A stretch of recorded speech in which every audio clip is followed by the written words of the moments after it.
আমরা আমরা ক্লাস শুরু করছি ইনশাল্লাহ। তো আমাদের এর আগে ইতিমধ্যে আমরা অনেকগুলো ক্লাস করেছি। আমরা তামাদি আইনে পুরো ক্লাসটা করেছি, নোটও আপনাদেরকে দিয়েছি। আমরা সুনির্দিষ্ট প্রতিকার আইনের পুরো ক্লাসটা করেছি, নোট দিয়েছি এবং দেওয়ানি কার্যবিধির একটা রেকর্ডেড ক্লাসও দিয়েছি। আজকের ক্লাসটাও আপনাদেরকে রেকর্ডেড দেওয়ার চেষ্টা করব, আমি রেকর্ড করার চেষ্টা করছি, আপনারা পেয়ে যাবেন ইনশাল্লাহ। আর দেওয়ানি সরি সাক্ষ্য আইনের যে বিষয়টা, এই সাক্ষ্য আইনের এখান থেকে আমাদের মার্কস হলো কত 15 মার্কস, অর্থাৎ 15টা এমসিকিউ আসবে। আপনারা যদি এই অল্প কয়টা ধারা যদি পড়েন, এখান থেকে মোটামুটি সাবজেক্টটা ছোট, ধারাও কম, কিন্তু এর গুরুত্ব আছে, মানে বাস্তবতায়ও এর গুরুত্ব আছে। আপনি যদি প্র্যাকটিক্যালে গেলেও এর খুবই গুরুত্ব অনেক বেশি, এটা লাগে। আর এমনিতেই পাস করার জন্য লাগবে। তো ওভারঅল চিন্তা করলে সাক্ষ্য আইন না বুঝলে আপনি ওকালতি করতে পারবেন না, ভালো আইনজীবী হইতে পারবেন না। আপনি বুঝবেন না কোনটা রিলিভেন্ট কোনটা ইরিলিভেন্ট। মানে আমি পুরো ক্লাস জুড়ে কিছু কথা বলবো, যেমন আমি বলবো যেটা প্রাসঙ্গিক অপ্রাসঙ্গিক, কোনটা আসবে কোনটা আসবে না। মানে আপনি আদালতে গিয়ে উল্টাপাল্টা কথা বলতে পারবেন না, যেগুলো আপনার ফ্যাক্টের সাথে ঘটনার সাথে প্রাসঙ্গিক, যেটা সে কথাগুলোই সাক্ষ্য দেওয়া যাবে। আদার্সওয়াইজ অন্য কথাবার্তা আপনি বলতে পারবেন না আদালতের কাছে, বললেও লাভ হবে না। আর সেখানে উল্টাপাল্টা কথা বললে নিজের মান সম্মান যাবে। তো এই জন্য আপনাদেরকে ভালো আইনজীবী হইতে হইলে আপনাদেরকে এই যে সাক্ষ্য আইনটা খুব ভালোভাবে জানতে হবে, যে এখানে আমি কোন কথা বলতে পারবো, কি বলতে পারবো, কি বলতে পারবো না, কিভাবে আমি একটা আসামির দোষ স্বীকার করবে, হ্যাঁ, এই বিষয়গুলো আমরা জানতে পারবো। তারপরে হচ্ছে হলো মানে কোন কোন বিষয়গুলো স্বীকার করলে পরবর্তীতে আর ইয়ে করা যাবে না। এইভাবে আমরা অনেকগুলো বিষয়, সাক্ষ্য দেওয়ার সিস্টেমটা কি, কিভাবে আমরা সাক্ষ্যটা দিব, হ্যাঁ, এটার প্রসিডিউরটা কি, এখন দেওয়ানিতে প্রসিডিউর কি, ফৌজদারিতে প্রসিডিউর কি, এই পুরো বিষয়গুলো নিয়ে আজকে আমরা পুরো ক্লাসে আলোচনা করার চেষ্টা করব। এখানে আদালতের কিছু পাওয়ার রয়েছে, আদালত চাইলে কি করতে পারে, আপনি কি করতে পারবেন, তারপরে আপনি কি ধরনের প্রশ্ন করবেন, মানে সব মিলাই এগুলো একদম বাস্তব রিলেটেড। আইনটা খুবই মানে ইন্টারেস্টিং এবং এটা লাগবে আপনাদের, আর পরীক্ষার জন্য তো লাগবে, বার কাউন্সিল পাস করার জন্য এটা তো লাগবেই। তো আশা করছি যারা নোট পেয়েছেন তারা অনেকটাই বুঝছেন, এবং কি বইপত্র পড়েও সাক্ষ্য আইন নিয়ে আপনাদের আরো এখন পরীক্ষার অল্প কয়েকদিন আগে মানে একদম টেনশন করার আমি কারণ দেখছি না। আমি আমার পক্ষ থেকে যতটুকু সম্ভব আপনাদেরকে ইজি করার দেওয়ার চেষ্টা করেছি এবং ইজি করব আর কি। তো ঠিক আছে ইনশাল্লাহ। তো যেটা আমরা বলতে চাই যে এখানে বিশেষ করে সাক্ষ্য আইনটা প্রণয়ন করেন কে, 1871 সালে জেমস স্টিফেন নামে একজন।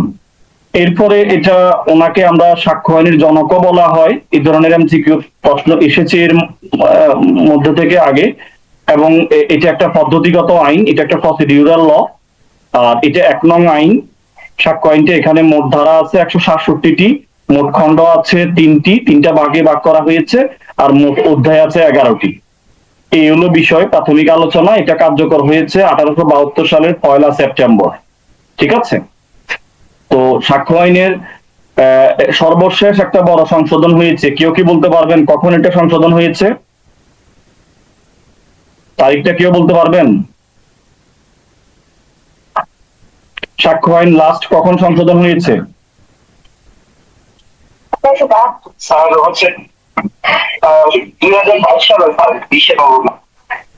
জি, এটা সর্বশেষ এখানে সংশোধন হয়েছে, এটা আপনাদেরকে জানতে হবে। এখানে অনেকগুলো বিষয় অ্যাড করা হয়েছে। এই সংশোধনীতে অনেকগুলো বিষয় অ্যাড করা হয়েছে যেগুলো আগে ছিল না। ইন্ডিয়াতে এর আগে অ্যামেন্ডমেন্ট হয়েছে, ওটাকে দেখে আমরা কপি পেস্ট করেছি। তো এই ক্ষেত্রে অনেকগুলো বিষয় বলতে মনে করেন আগে তো এই যে ডিজিটালের রেকর্ড টেকর্ড, এই বিষয়গুলো, হ্যাঁ, ভিডিও অডিও, এই বিষয়গুলো প্রাসঙ্গিক ছিল না, এগুলো আদালতে সাক্ষ্য হিসাবে ব্যবহার হইতো না। এখন বর্তমান যে ডিজিটাল ইয়াতে এই বিষয়গুলো আসবে। ঠিক আছে। তো ওই হিসাবে বড় একটা পরিবর্তন আছে, আমরা ধারাবাহিকভাবে আলোচনা করব। তাহলে আমরা দেখতেছি যে এই সাক্ষ্য আইনটা আমরা দু জায়গায় ব্যবহার করতে পারি। সেটা কোথায়? সেটা আমরা ব্যবহার করতে পারি দেওয়ানিতেও ব্যবহার করতে পারি, ফৌজদারিতেও ব্যবহার করতে পারি, দু জায়গায় এটা ব্যবহারের সুযোগ আছে। আবার কিছু ক্ষেত্রে আপনার এটা ব্যবহার করার সুযোগ নাই, সেগুলো আমরা আলোচনা করেছি।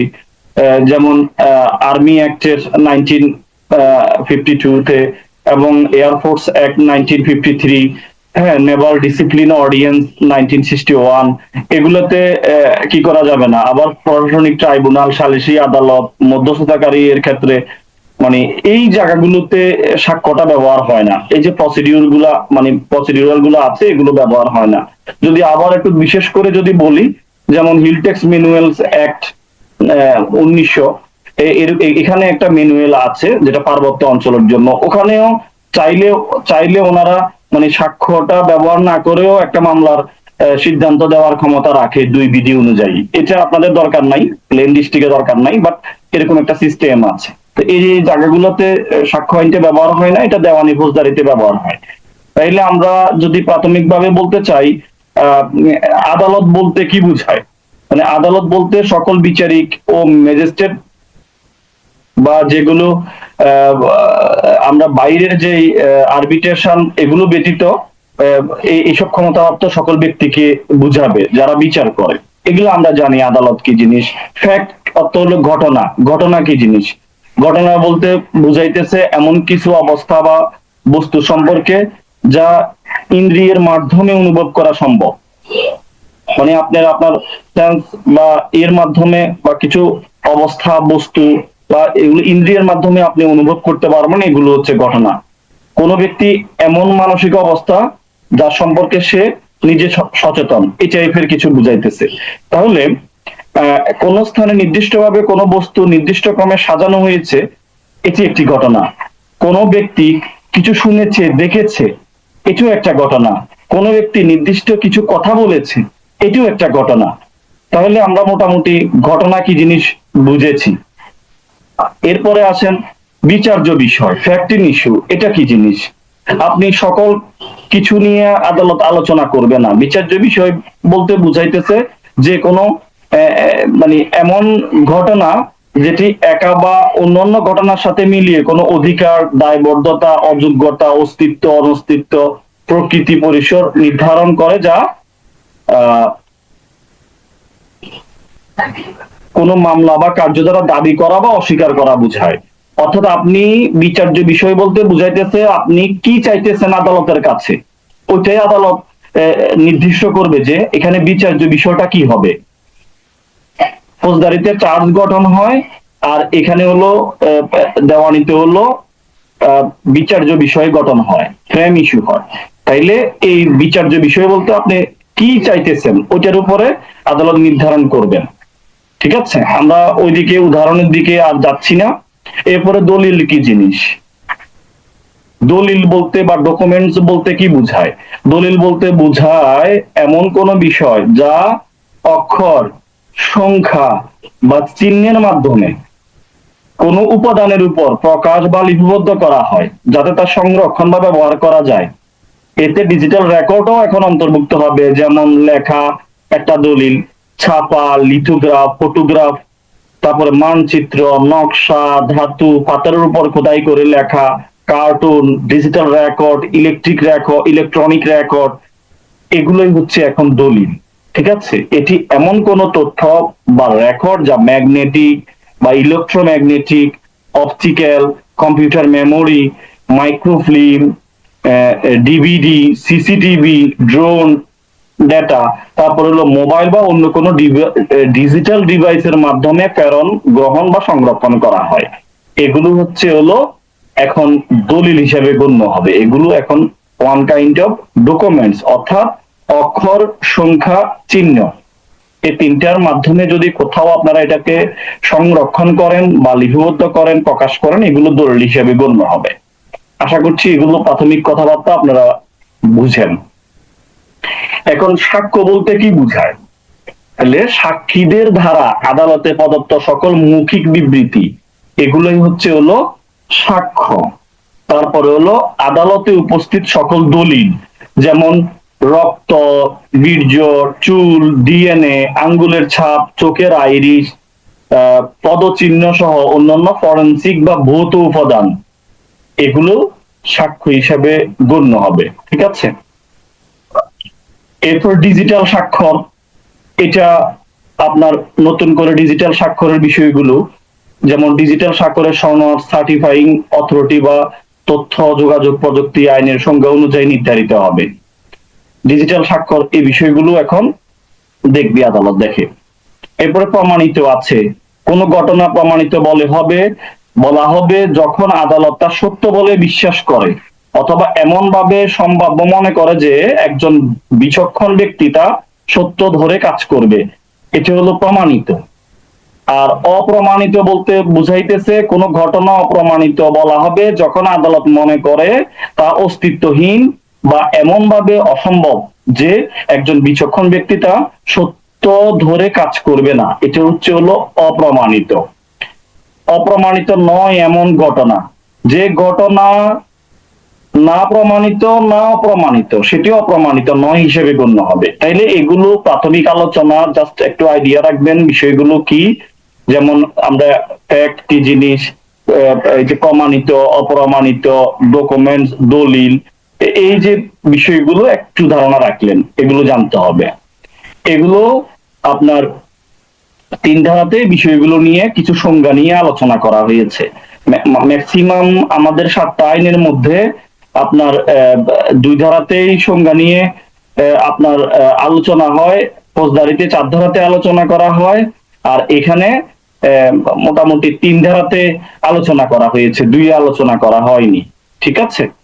তো এরপরে আমরা আরেকটা বিষয় আমরা জানার চেষ্টা করব ধারা 4-এ গিয়ে, যে এখানে আমরা দেখব আদালত অনুমান করবে। আদালত তিন ভাগে ভাগ করা হয়েছে অনুমানের বিষয়টাকে, একটা হলো মে প্রিজিউম, একটা শ্যাল প্রিজিউম, আর একটা কনক্লুসিভ প্রুফ।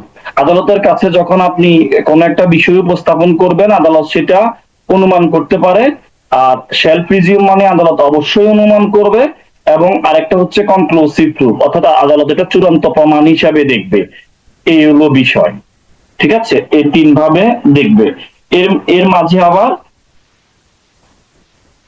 পরীক্ষায় আসতে পারে যে এটা কি হিসেবে আদালত অনুমান করবে, এই টাইপের এমসিকিউ আসতে পারে, যে এটা কি কনক্লুসিভ প্রুফ নাকি এটা কি শ্যাল প্রিজিউম নাকি এটা মে প্রিজিউম। তো এটা আমরা আলাদাভাবে বিষয়গুলোকে মে প্রিজিউমের বেসিক্যালি কোন কোন ধারাগুলো আসতে পারে আদালত অনুমান করবে আমরা আলাদা করে দিয়েছি। যদিও এর বাইরেও অনেক গুলো ধারা থাকতে পারে, যেমন 73-এর ক, 86, 87, 88, 88-র ক, 89 ক, 90, 90 ক, 114 এই ধারাগুলোকে আদালত মে প্রিজিউম হিসাবে নিবেন। এরপরে হলো 41 এবং 112, এই 2টা ধারাকে আদালত কনক্লুসিভ প্রুফ হিসাবে নিচ্ছেন, যেটা আমরা বিভিন্ন বই বা আইন ঘেটে আমরা জানতে পেরেছি। আর বাকি যে ধারাগুলো আছে যেমন 79, 80, 81-র ক, 82, 83, 84, 85, 85 ক, খ, গ, 89, 105 এগুলোকে শ্যাল প্রিজিউম হিসেবে আদালত অনুমান করবে। ঠিক আছে? এই হলো বিষয়গুলো। এগুলো কিছুটা জায়গায় আপনারা বর্ডার লাইন মনে রাখার চেষ্টা করবেন, যে 73-এর ক এবং 86 থেকে 88, 89, 90, 90 ক পাশে 114, অর্থাৎ 86 থেকে 114 পর্যন্ত। আর আলাদা আছে 73-এর ক। এটা যদি চিনেন এবং 41 এবং 112 ধারা যদি আপনারা চিনেন, বাকিগুলো হচ্ছে শ্যাল প্রিজিউম। এভাবে আপনারা 2-1 বার পড়লে বিষয়গুলো ইজি হয়ে যাবে। ঠিক আছে? তাহলে 73-এর ক, 86, 87, 88, 88 ক, 89 ক, 90, 90 ক, 114 এভাবে আলাদা করে নিবেন। পরীক্ষায় আসলে যেন এই 2টা জায়গা মুখস্থ করলে বাকি শ্যাল প্রিজিউমের বিষয়গুলো দেখা লাগবে না, এগুলো দেখলেই বুঝতে পারবেন যে এগুলো শ্যাল প্রিজিউম। 2টা দলকে চিনলে 3 দলের মধ্যে 1 দল বুঝে যায়। আশা করছি এগুলো বুঝতে পারবেন এবং কি বারবার পড়বেন। ঠিক আছে? এখন আপনাদের কাজ হচ্ছে আপনারা মানে সবকিছু বাদ দিয়ে মানে খুব বেশি পড়াশোনা করা, এবং 7টা সাবজেক্ট প্রতিনিয়ত যে 7টা সাবজেক্ট আছে আপনাদের পরীক্ষায় আসবে, ওই সাবজেক্ট গুলাকে প্রতিদিন রিভিশন করা। এক সাবজেক্ট নিয়ে পড়ে থাকলে আপনারা পাস করবেন না, এটা মাথায় রাখতে হবে।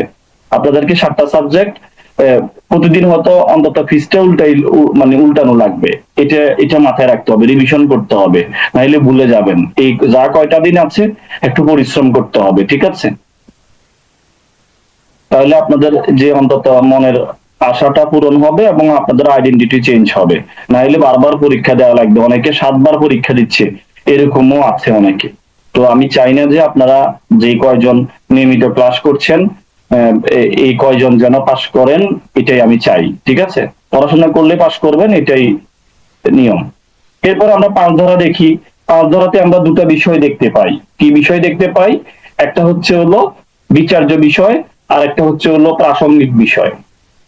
আপনার বিচার্য বিষয় এবং প্রাসঙ্গিক বিষয় ছাড়া আদালত অন্য কোনো বিষয় সাক্ষ্য দেওয়া যাবে না, এটা মাথায় রাখতে হবে।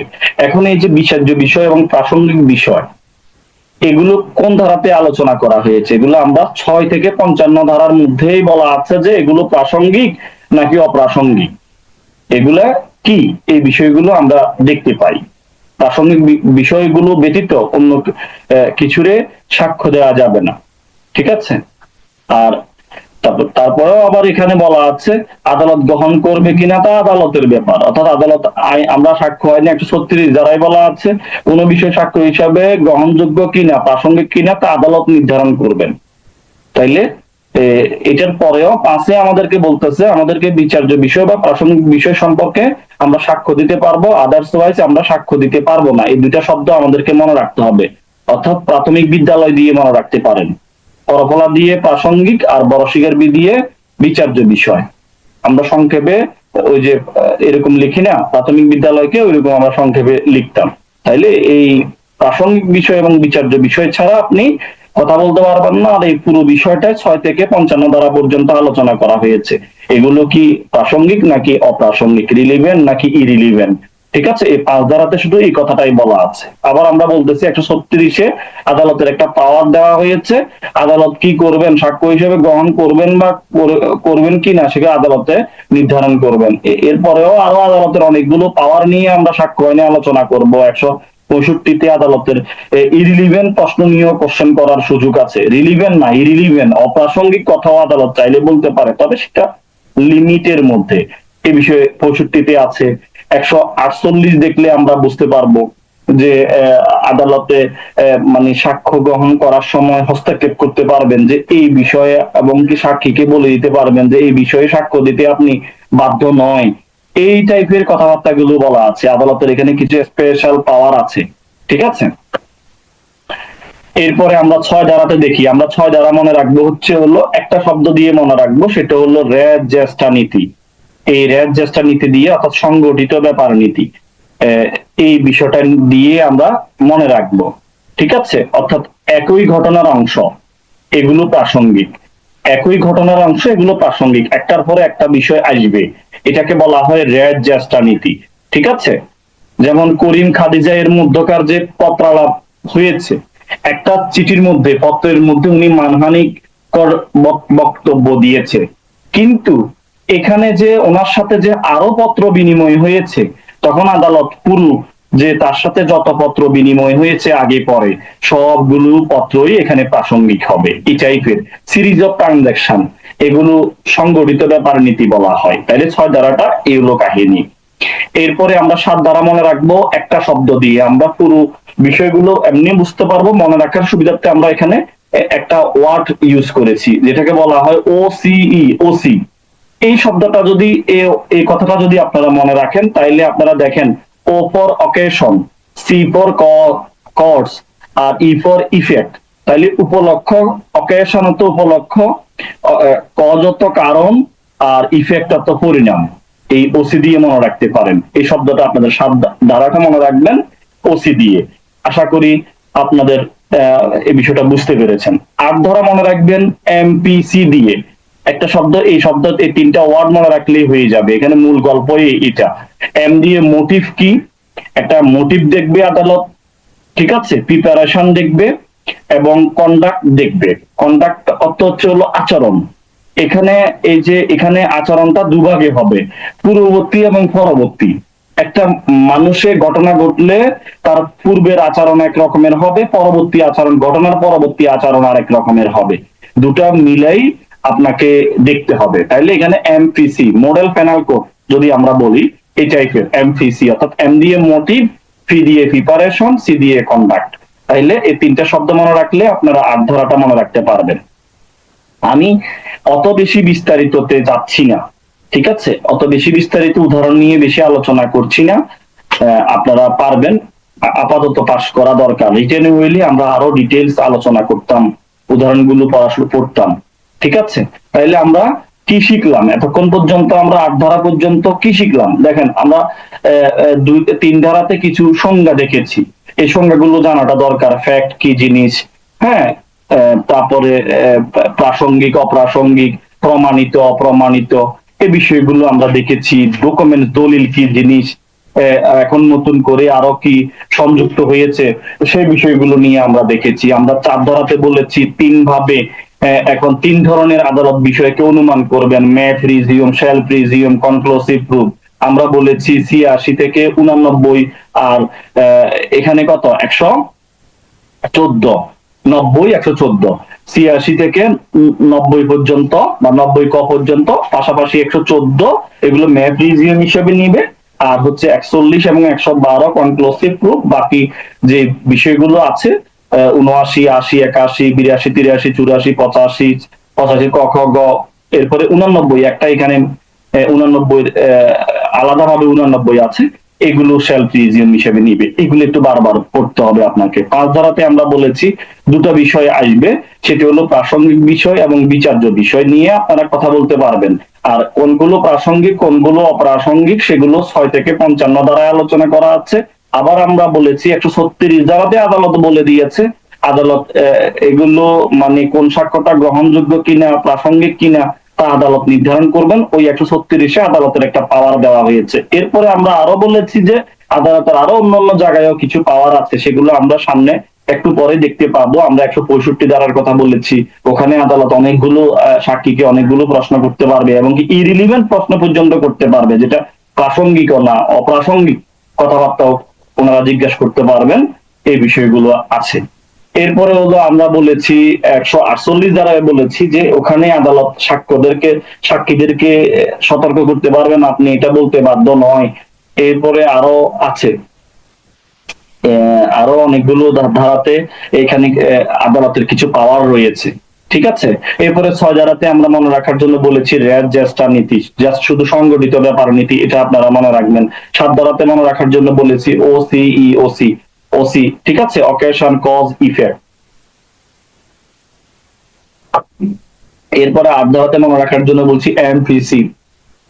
এম দিয়ে আমরা বলতেছি হলো মোটিভ, প্রিপারেশন, কন্ডাক্ট, সি দিয়ে কন্ডাক্ট, পি দিয়ে প্রিপারেশন। এই এমপিসি দিয়ে ৮ ধারাটা মনে রাখবেন। বলছি যে আচরণটা আবার আচরণের সময় মনে রাখবেন, আচরণটা দুভাবে হইতে পারে, এটা পূর্ববর্তী এবং পরবর্তী আচরণ, এটা প্রাসঙ্গিক হবে। আমরা এখন যা কথাবার্তা বলবো আপনাদের কাছে মনে হইতে পারে শুধুমাত্র প্রাসঙ্গিক, অপ্রাসঙ্গিক, এটা বিচার্য বিষয়ের সাথে যায় কিনা।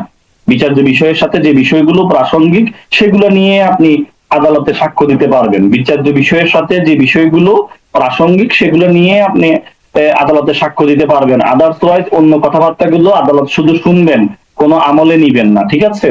অথবা মনে মনে উনি বিরক্ত হইতে পারেন যে উনি কি বলে, উল্টাপাল্টা কথা বলে, যেগুলো অপ্রাসঙ্গিক কথাগুলো এখানে নিয়ে আসতেছে। বলে না, দেখবেন অনেক আইনজীবী দেখবেন উল্টাপাল্টা কথা চিল্লাইতেছে, এই বিষয়ে ইরিলিভেন্ট প্রশ্ন জিজ্ঞাসা করে। তখন আপনারা যখন আইন সাক্ষ্য আইনটা বুঝবেন যে আসলে তো এটা ইরিলিভেন্ট, এই প্রশ্ন তো আমার সাক্ষীকে করতে পারে না সে, তখন আপনি এই বিষয়গুলো নিয়ে অবজেকশন জানাইতে পারেন। বলতে পারেন যে যে বিজ্ঞ সিনিয়র, আপনি তো এই বিষয়গুলো বলতে পারেন না, এগুলো তো অপ্রাসঙ্গিক, এটা আমার সাক্ষ্যকে মানে সাক্ষীদেরকে এটা জিজ্ঞেস করতে আপনি পারেন না, ঠিক আছে? এই বিষয়গুলো আপনি জানতে হবে। তাইলে সাক্ষ্য আইন জানাটা আমি আগেও বলেছি খুবই জরুরি। আর পাস করার জন্য ১৫ মার্কস আছে। আপনারা অল্প কয়টা ধারা, ১৬৭টার মধ্যে ১৬৭টা মনে রাখা লাগবে না, কিছু হাইলাইটস মানে হট জোন আছে, কিছু ধারা আছে, ওইগুলো যদি দেখেন আপনাদের কমন চলে আসবে। ঘুরে ফিরে ওই জায়গাগুলো থেকে প্রশ্ন হয়। এগুলো কোনগুলো প্রশ্ন হয় এগুলো তো আমরা বলে দেব, এবং আমি এখান থেকে তেমন একটা স্কিপ করে নেই।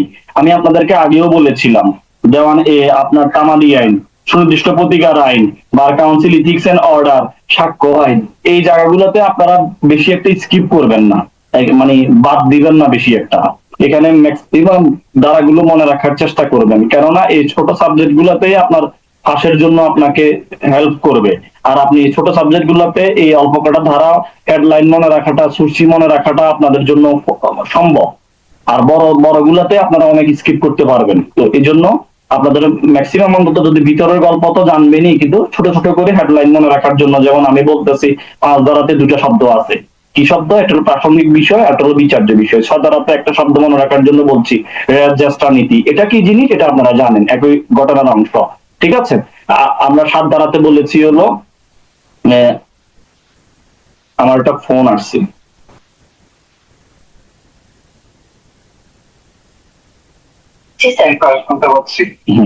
তাহলে বুঝতেছেন তো কিভাবে মনে রাখবেন। 8 ধারা বলতেছি হলো 7 ধারাতে আমরা ওসি দিয়ে মনে রাখবো, 8 ধারা এমপিসি দিয়ে মনে রাখবো। এভাবে শর্ট শর্ট করে করে করে করে আপনাকে মনে রাখতে হবে ভাই।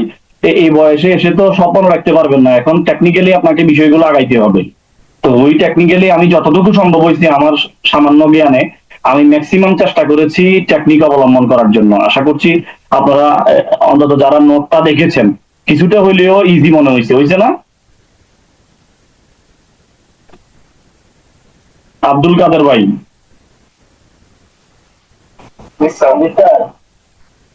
পড়ছেন নি না? এখন পড়াশোনা করতে হবে, এখন ফাঁকিবাজি করলে বিপদ হয়ে যাবে, বুঝেন নাই?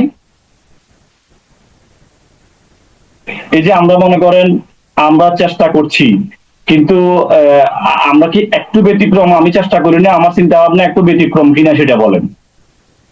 আমি একটু চেষ্টা করি ব্যতিক্রম ভাবে পড়ানোর জন্য, কিন্তু পাবলিক মনে করছে যে ওই যে পয়সা কম এই জন্য মানে ক্লাস করার দরকার নাই।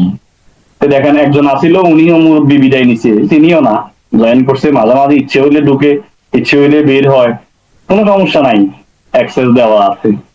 এগুলা করে ভাই আইনজীবী হওয়া পসিবল না। ঠিক আছে, এটাকে আপনাকে নিয়ত করতে হবে যে না আমি আমি পড়বো, আমাকে পড়তে হবে, পাশ করতে হবে, এগুলো মিস করা যায় না এইসব বিষয়গুলো। আর এমন না যে আমি আপনাদের পড়ার সময় ডিস্টার্ব করছি, আপনাদের সকালবেলা পড়ার সময় আছে, 10টা পর্যন্ত বেসিক্যালি পড়ার সময় আছে, বাকি টাইমটাতে আমি আপনাদের সাথে ফ্রেন্ডলি আলোচনা করছি, আপনারা যেগুলো পড়ছেন ওগুলাকে অ্যাড করার চেষ্টা করছি, আপনাদেরকে কিছু পরামর্শ দেওয়ার চেষ্টা করছি। আমি তো আপনাদেরকে আর মুখস্থ করাই দিতে পারবো না, যেটা এটা এইভাবে মনে রাখেন। বারবার পড়তে পড়তে মুখস্থ হবে, মুখস্থ করা লাগে না। এটা বন্ধ করো। তো 8 ধারা গেল, এবার আসেন 9 ধারাটা কি জিনিস। 9 ধারাটা শুধুমাত্র টিআইপি দিয়ে মনে রাখবেন, এটা দিয়ে মনে রাখলেই হলো, টেস্ট আইডেন্টিফিকেশন প্যারেন্ট, এটা দিয়ে মনে রাখতে পারেন। এটা কি জিনিস কেউ কি বলতে পারবেন?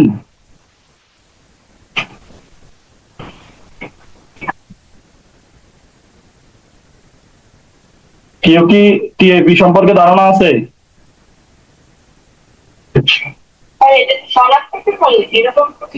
শনাক্তকরণের নীতি আর কি।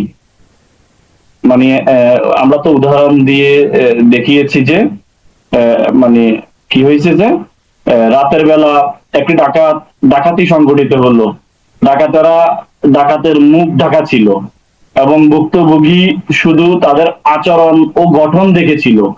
পরবর্তীতে পুলিশ একজন সন্দেহভাজনকে গ্রেপ্তার করলো।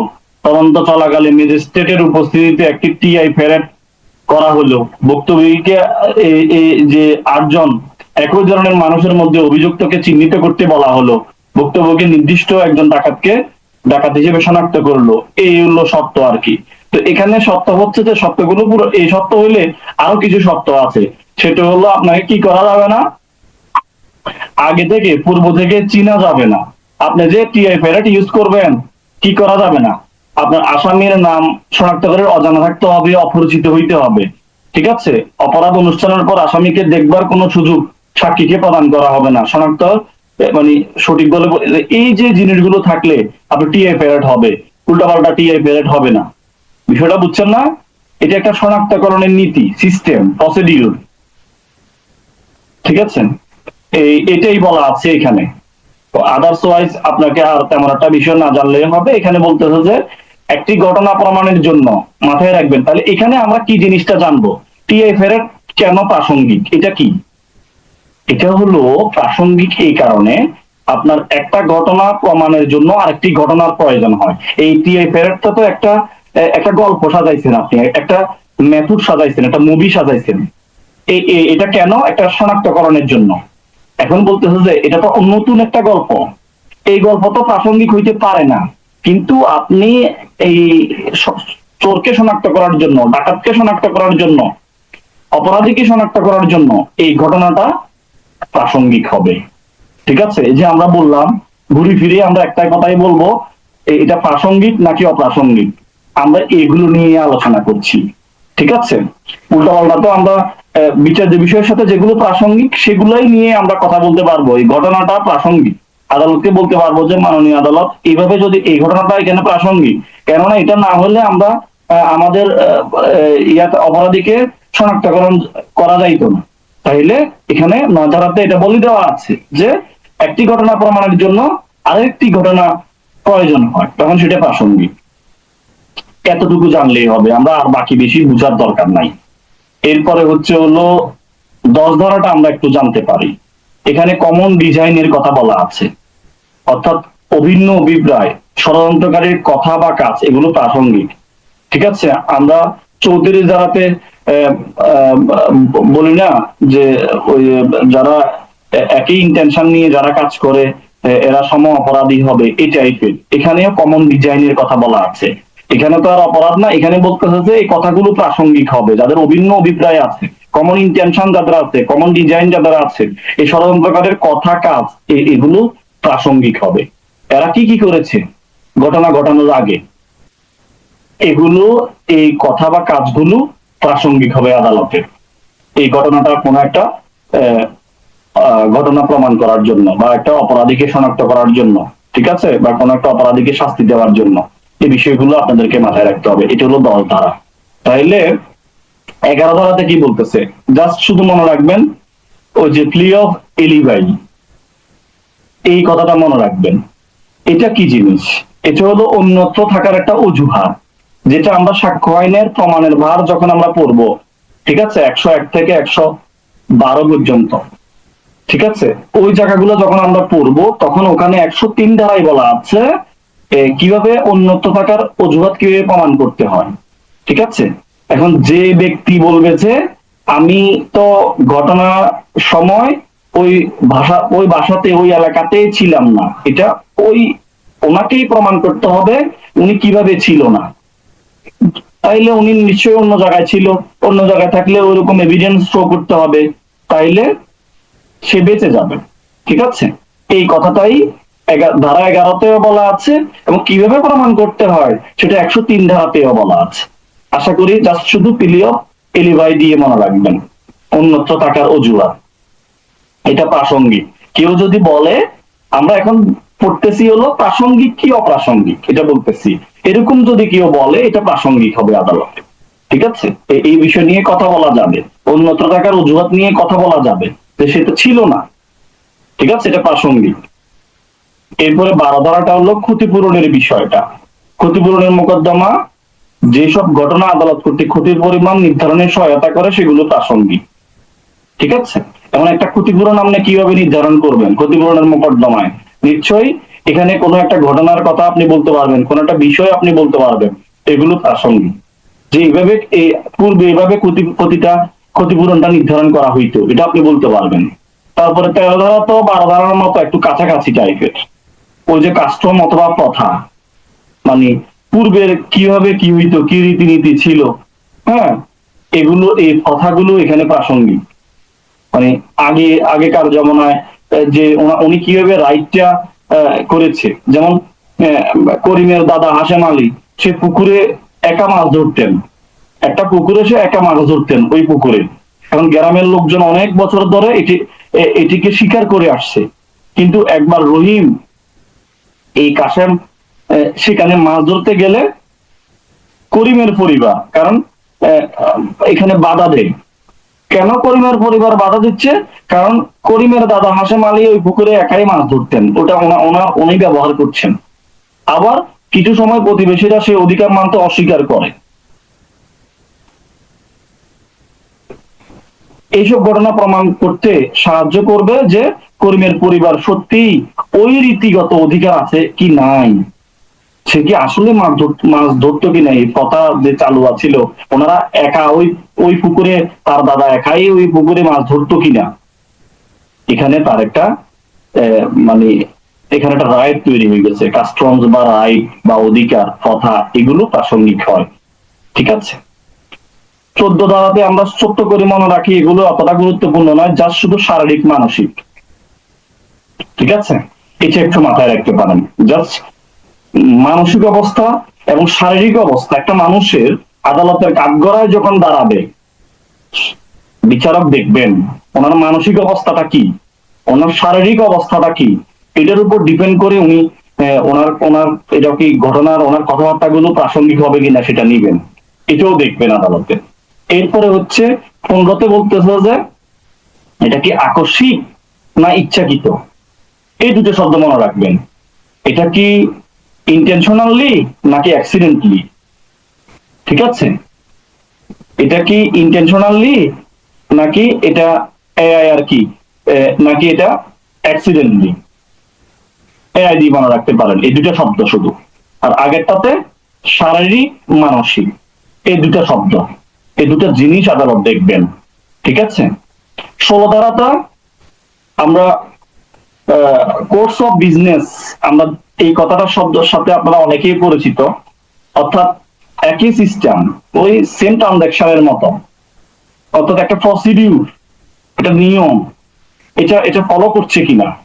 মানে আপনি একটা আদালতে একটা চিঠি মানে ডাক বিভাগে আপনি একটা চিঠি দিবেন, ওটার আগে কি হয়, এরপরে কি হয়, পরবর্তীতে কি হয়, ঘটনাটা, এটাকে কোর্স অফ বিজনেস বলে। এই 16 ধারাটা আপনারা কোর্স অফ বিজনেস মনে রাখতে পারেন। এই কোর্স অফ বিজনেস নিয়ে আমরা কথা বলবো, যে আরো ঘটনা আছে, আমরা 32 ধারা পড়ার সময় ওখানেও আমরা এই টাইপের কোর্স অফ বিজনেস নিয়ে আমরা কথা বলবো। এটা লিখিয়ে রাখা একটার পর একটা সিস্টেম, প্রসিডিউরটা মেনটেন করছে কিনা, আপনি কিভাবে লিখে রাখছেন, ঠিক আছে, মানে কিভাবে হিসেবের খাতাটা মেনটেন করা হয়, এই টাইপের কোর্স অফ বিজনেস, এগুলো প্রাসঙ্গিক। তাহলে আমরা যদি 16 ধারা পর্যন্ত যদি একটু রিপিট করে দেখেন আমরা কিভাবে ছোট ছোট করে মনে রাখছি। আমরা 3 ধারাতে কিছু সংজ্ঞা দেখছি, 4 ধারাতে আমরা ম্যাপ্রেজিয়াম, সারপ্রেজিয়াম, কনক্লুসিভ প্রুফ দেখেছি, আমরা 5 ধারাতে দুটো শব্দ বলেছি বিচার্য বিষয়ের সাথে, বাকিগুলো প্রাসঙ্গিক হলো, যেগুলো প্রাসঙ্গিক বিষয়গুলো হবে বিচার্য বিষয়ে প্রাসঙ্গিক হবে। ঠিক আছে, যেগুলো প্রাসঙ্গিক সেগুলো বিচার্য বিষয়ে ইয়ে করবে। তাহলে এখানে দুটো শব্দ, এটা হলো প্রাসঙ্গিক বিষয় আর এটা হলো বিচার্য বিষয়, যেগুলো বিচার্য বিষয়ের সাথে যাবে সেগুলোই প্রাসঙ্গিক। এরপরে আমরা 6 ধারাতে বলেছি, এগুলো কোথায় বলা আছে, 6 থেকে 55 ধারাতে।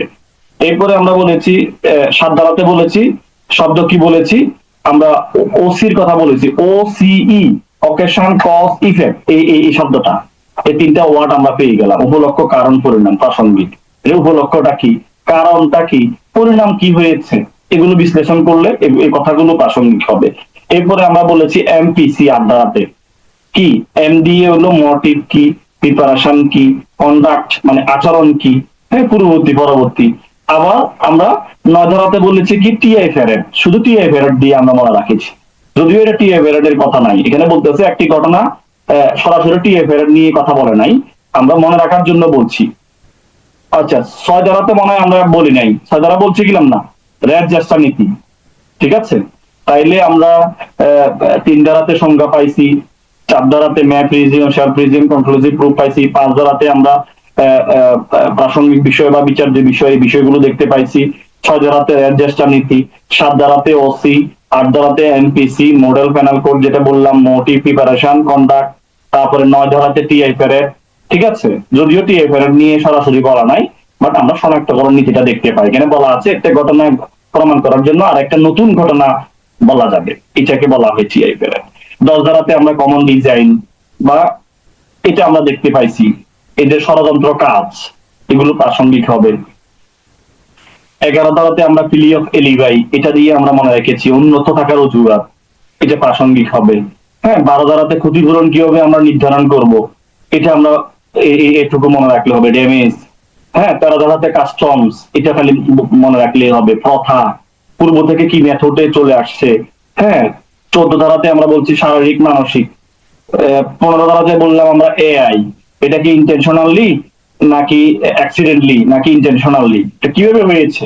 আপনি তো চাইলে, আমি যদি উদাহরণ দিই এখানে 15 ধারার জন্য, আপনি তো চাইলে মনে করেন আপনি বিমা করা আছে, এই জন্য আপনি এটাকে নিজে ইচ্ছাকৃত ভাবে আপনি আগুন ধরাই দিলেন, তাইলে আপনি এটা আদালতের কাছে আপনি চাইলেন যে বিমা কোম্পানির কাছে চাইলেন, দাবি একটা চাইলেন, এটা আদালত দেখবে এটা কি ইন্টেনশনালি নাকি অ্যাক্সিডেন্টলি এটা হয়েছে, আপনি ইচ্ছাকৃত করছেন নাকি এমনি হয়েছে। এবার 16 ধারাতে বললাম এখানে কোর্স অফ বিজনেস সিস্টেমটা ফলো করা হয়েছে কিনা, একটার পরে একটা যে বিষয়টা আসবে।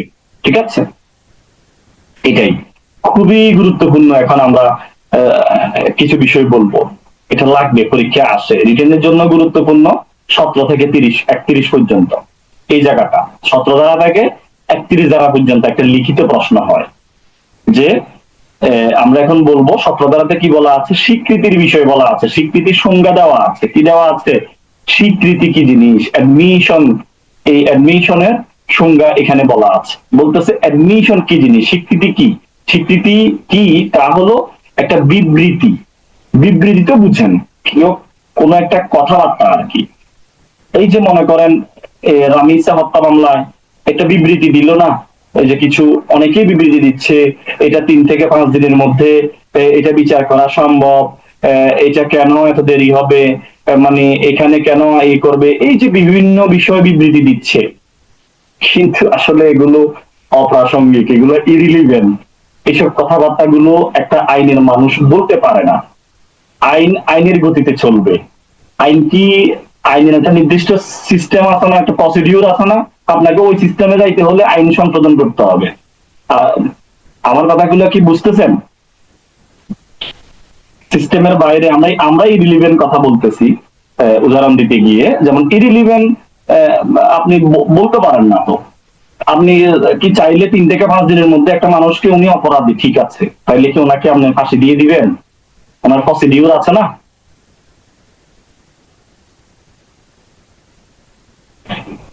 বুঝতেছেন?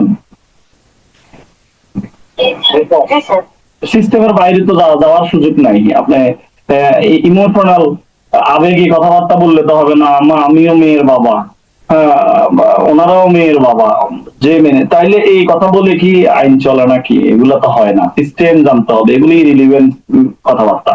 ওনারা কি বললে হলো, এই যে বলা, এই ধরনের কিছু বিবৃতি বা ইঙ্গিত যা বিচার্য বিষয়টা প্রাসঙ্গিক বিষয় সম্পর্কে মৌখিক বা লিখিত বা ডিজিটাল রেকর্ড, 3টা হইতে পারে। এখন 3 বিষয়, ঠিক আছে, এই 3টা বিষয় দেওয়া যায়। ঠিক আছে, এগুলো এইভাবে দিতে পারেন, মৌখিক দিতে পারবেন, লিখিত ভাবে দিতে পারবেন, ডিজিটাল রেকর্ডের মাধ্যমে দিতে পারবেন। তাহলে 2022 সালের 20 নভেম্বর, নভেম্বর বানান, নভেম্বর সাক্ষ্য এই যে সংশোধনের মাধ্যমে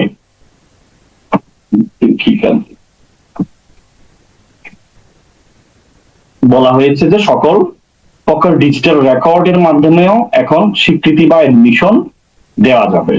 মৌখিক বা ডিজিটাল রেকর্ডে উল্লেখিত এমন কোন বিবৃতি যা বিচার্য বিষয় প্রাসঙ্গিক বিষয় সম্পর্কে ইঙ্গিত বহন করে, এই হচ্ছে স্বীকৃতি। এখানে স্বীকৃতির সংজ্ঞা দেওয়া হয়েছে, স্বীকৃতি কি জিনিস, এগুলো কেউ লিখে দিতে পারবে, কেউ মৌখিক ভাবে বলবে, অথবা কোনো ডিজিটাল রেকর্ডের মাধ্যমেও দেওয়া যাবে, বিষয়গুলো বলা আছে। ঠিক আছে, তাহলে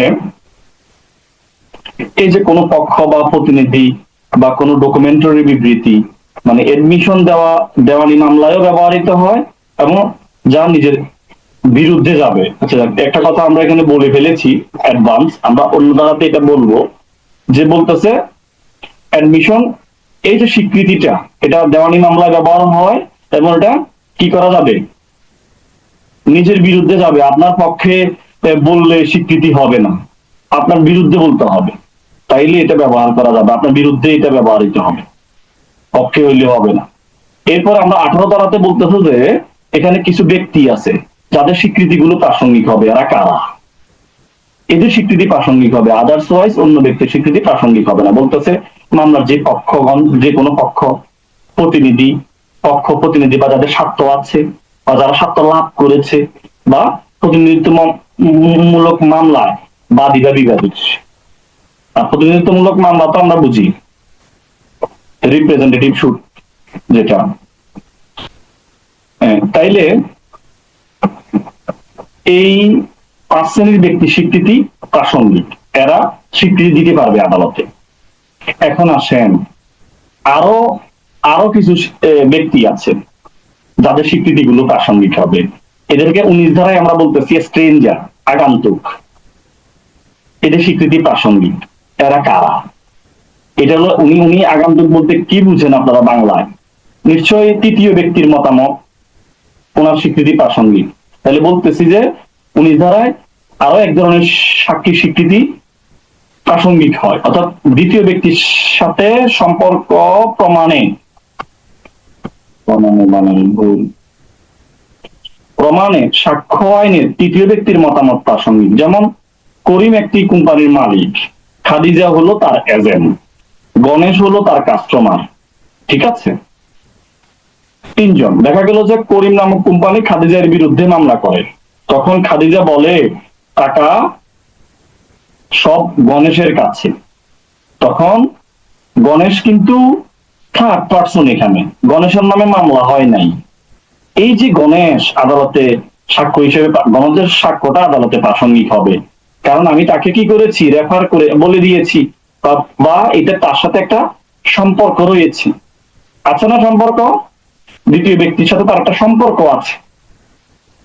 এখন এই যে তৃতীয় ব্যক্তির মতামতটা এখানে প্রাসঙ্গিক হবে। এই যে উনি তো পক্ষ না, উনি কেউ না, ওনার স্বীকৃতিটা এখানে প্রাসঙ্গিক হইতেছে। ঠিক আছে, কারণ আমি বলছি যে এই টাকা পয়সা, কারণ গণেশ হলো আমার কাস্টমার ছিল, এই টাকা পয়সা গুলো আপনি আমার নামে, আমি এজেন্ট, ঠিক আছে, আমার নামে মামলা দিয়েছে করিমে। খাদিজা বলতেছে এই যে উনি যে আমার কাস্টমার ছিল, ওনার কাছে আমার সকল টাকা পয়সা। এখন আদালত তাকেও ডেকে নিয়ে আসবেন, তার স্বীকৃতিটাও, তার কাছ থেকে স্বীকৃতিটা, তার স্বীকৃতিটাও এখানে প্রাসঙ্গিক হবে। মাইন্ডেড। এরপরে 20 ধারা। 20 ধারাতে কি বলতেছে? এই যে পার্টি বা পক্ষ যাদেরকে রেফার করে, বলি দে, সরাসরি বলি দে, আমি জানি না, উনি জানে, যদিও এখানে আর্থিক একটা সম্পর্ক রয়েছে 19 ধারাতে, টাকা পয়সার একটা সম্পর্ক আছে, কিন্তু এখানে টাকা পয়সার সম্পর্ক নাই। কোথায়? 20 ধারাতে সরাসরি। এই যে মনে করেন আমরা যদি উদাহরণটা এখানে কি দিয়েছি, বললাম যে করিমা এর নিকট একটা গরু ছিল, খাদিজা এই গরুটি কিনতে চায় এবং গরুর বিবরণ জানতে চায়। গরুর বিবরণ কি চায়? জানতে চায়। তখন করিম বলল যে আপনি আমার রাখাল গণেশের কাছে থেকে সব জানুন, আমি জানি না। এখানে কিনতে চায় বা কিনেছিল, পরবর্তীতে কোনো কারণে মামলা হয়েছে, আমরা তো এখন মামলাতে ঢুকে গেছি। সাক্ষী কখন দেয়া লাগবে?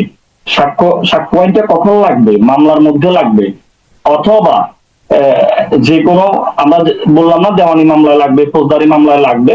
এখন এই যে মনে করেন গরু নিয়ে প্রবলেম আছে, বা গরু নিয়ে সমস্যা হয়েছে, মামলা হয়েছে, এখন গরুর যে সমস্যাটা, গরুর গল্পটা কে জানে? রাখাল জানে। এই যে তখন রাখালকে যে রেফার করে দিলাম, আমি বললাম যে মাননীয় আদালত, এটা আমি জানি না, আমার রাখালে জানে, আমার রাখাল গরুটা দেখভাল করতো, দেখাশোনা করতো, এই যে ওনাকে ডাকা হোক। এই ওনার, আমি তাকে বলে দিলাম, রেফার করে দিলাম, ওনার স্বীকৃতিও প্রাসঙ্গিক। তাইলে আমরা আগে দেখলাম 5 শ্রেণীর ব্যক্তির স্বীকৃতি, 19 দ্বারা দেখলাম আগন্তুকের স্বীকৃতি, 20 দ্বারায় বললাম রেফার করছে, ওনার স্বীকৃতি, এগুলো প্রাসঙ্গিক। ঠিক আছে, টোটালে 7 শ্রেণীর ব্যক্তির স্বীকৃতি প্রাসঙ্গিক। স্বীকৃতি নিয়ে আমরা আছি এখন। এরপরে বলতেছে যে 21 ধারাতে বলতেছে যে ব্যক্তি স্বীকার করে বা যার পক্ষ থেকে স্বীকার করা হয়, স্বীকৃতি তার বিরুদ্ধে প্রমাণ করা যায়। ওই যে আমরা যেটা বললাম একটু আগে, স্বীকৃতির সংজ্ঞা বললাম না, যে স্বীকৃতি তার বিরুদ্ধে প্রমাণ করা যাবে, পক্ষে না, তার বিরুদ্ধে যাবে। যেমন করিম বলে যে দলিলটি খাঁটি, খবির বলে দলিলটি জাল। করিম কয় দলিলটা খাঁটি, আর খবির কয় যে দলিলটা জাল। এখানে দলিলটা যে খাঁটি এই মর্মে খবিরের একটি বিবৃতি করিম প্রমাণ করতে পারে, এবং দলিলটি যে জাল, এই মর্মে করিমের বিবৃতি খবির প্রমাণ করতে পারে, অর্থাৎ এ এর বিপক্ষে পারে, এ এর বিপক্ষে পারে, নিজের পক্ষে পারবে না। এটা উনি বলতে পারবে যে এই দলিল জাল, উনি বলে যে এই দলিল জাল, তাহলে একটা আরেকজনের পক্ষে হইলে হবে না, তার বিরুদ্ধে যাইতে হবে। ঠিক আছে, কিন্তু এর কিছু ব্যতিক্রম আছে, পক্ষেও স্বীকৃতি যায়। এটা কি জিনিস? এটা হচ্ছে, ব্যতিক্রম গুলো হচ্ছে আপনার মৃত্যুকালীন সময়। মৃত্যুর সময় মানুষ মিথ্যা কথা বলতে পারে না, বুঝেন না ব্যাপারটা? তখন মানুষ মরে যাওয়ার আগে দিয়ে সত্য কথা বলে, যখন দেখে যে আমার তো আর সময় নাই, তখন মানুষ সত্য কথা কয়। ঠিক আছে, মৃত্যুকালীন ঘোষণা দেওয়ার সময় তার পক্ষে বলে যাবে, এটাই স্বাভাবিক। এরপরে হলো মানসিক ও দৈহিক অবস্থা বিদ্যমান থাকাকালে, আমরা 14 ধারাতে বলছিলাম শারীরিক ও মানসিক, এই কথাটা এখানে, এটাও এর ব্যতিক্রম আছে, এটা তার পক্ষে বললেও আদালত অ্যাকসেপ্ট করবে, এটা ব্যতিক্রম। যেমন আপনি একজন অপরাধী বলতেছে যে এই আইফোনটা আমি কত কত টাকা দিয়ে কিনলাম, 10,000 টাকা দিয়ে কিনলাম। ভাই, আইফোন কি 10,000 টাকা দিয়ে পাওয়া যায়? এটা তো উল্টা পাল্টা কথা। এখন তখন আদালত দেখবে যে তার আসলে মানসিক অবস্থা ভালো না, তার তার ইমপ্রেশনটা কেমন, তার শারীরিক অবস্থাটা কেমন, এই বিষয়গুলো সব সে যখন বলবে, তার পক্ষে বললেও তখন আদালত দেখবে যে না, এটা এটা এই স্বীকৃতিটা প্রাসঙ্গিক হবে। কারণ এটা তার মানসিক বিষয়টা আদালত বুঝে, অনেক বিষয় দেখে আদালত, শারীরিক মানসিক বিষয়গুলো দেখে। যাক, অন্য কোনো ভাবেও স্বীকৃতি প্রাসঙ্গিক হইতে পারে, সেটা ভিন্ন, আমরা সেই বিষয়ে গেলাম না। তাই আমরা বলতেছি 21 স্বীকৃতি তার পক্ষে প্রমাণ করতে পারবো না, তার বিরুদ্ধে প্রমাণ হবে, নিজের পক্ষে যাবে না, বিরুদ্ধে যাবে। সে যদি বলে যে এটা এটা এটা এটা জাল, তাহলে আদালত বলবে যে হ্যাঁ ঠিক আছে, এটা জাল, এটা এটা তার পক্ষে প্রমাণ হবে, জাল হিসেবে সে স্বীকার করছে। কিন্তু সে যদি বলে যে না এটা খাঁটি, না, আদালত বলবে যে না, আপনার কথা হইতো না, এটা অন্যরা বলতে হবে খাঁটি। ঠিক আছে, কিন্তু ব্যতিক্রম হচ্ছে মৃত্যুকালীন সময়, দৈহিক মানসিক অবস্থা বিদ্যমান কালে এইসব বিষয়গুলোতে এটা নিজের পক্ষেও প্রমাণ হইতে পারে, সত্য কথা বলতে পারে। 22 ধারাতে নতুন করে 22-এর কটা সংযোজন হয়েছে এবং 22 সংশোধিত হয়েছে। কি হয়েছে এখানে বলতেছে যে 22 ধারাটা কি বলতেছে, দলিলের অন্তর্ভুক্ত সাক্ষ্য প্রাসঙ্গিক, দলিল সম্পর্কে ওয়াকিবহাল ব্যক্তি যে জানে সে সাক্ষ্য দিতে পারে, অর্থাৎ দলিলের অন্তর্ভুক্ত বিষয়ে মৌখিক সাক্ষ্য স্বীকৃতি প্রাসঙ্গিক। আমরা যখন আসলে এগুলো একদিনের পড়াশোনা না, এগুলো একটু সময় লাগে, এত এত শর্ট টাইমে একটা সাবজেক্ট, এত বড় একটা সাবজেক্ট, আর সাক্ষ্য আইন একটু জটিল আছে, যারা নতুন একদম হেদের তো মাথার ভোট দিয়ে যাবে আমি কি বলতেছি, কি প্রাসঙ্গিক, কি অপ্রাসঙ্গিক, কি বিচার্য বিষয়, এগুলো মাথার উপর দিয়ে যাবে। আর যারা এগুলো নিয়ে আগে থেকে ডিপলি পড়াশোনা করেছে, এরা কিছুটা বুঝতে পারবে। তো তারপরে আমি সহজ করে দেওয়ার চেষ্টা করছি। হ্যাঁ, আমরা যেটা বলতেছি, এই যে 22 ধারাতে বলতেছে যে দলিলের বিষয়ে দলিল দ্বারা প্রমাণ করতে হয়, কিন্তু 22 ধারাতে এসে আমরা বলতেছি যে না, দলিলের বিষয়ে মৌখিক সাক্ষ্য দেওয়া যাবে। তাহলে বিষয়টা এখানে কন্ট্রা ইন্ডিকেট। ঠিক আছে, 22-এর অপোজিট হচ্ছে হলো, কে বলতে পারবেন দলিলের বিষয় দলিল দ্বারা প্রমাণ হবে, এটা কোন ধারায় আছে, কে বলতে পারবেন?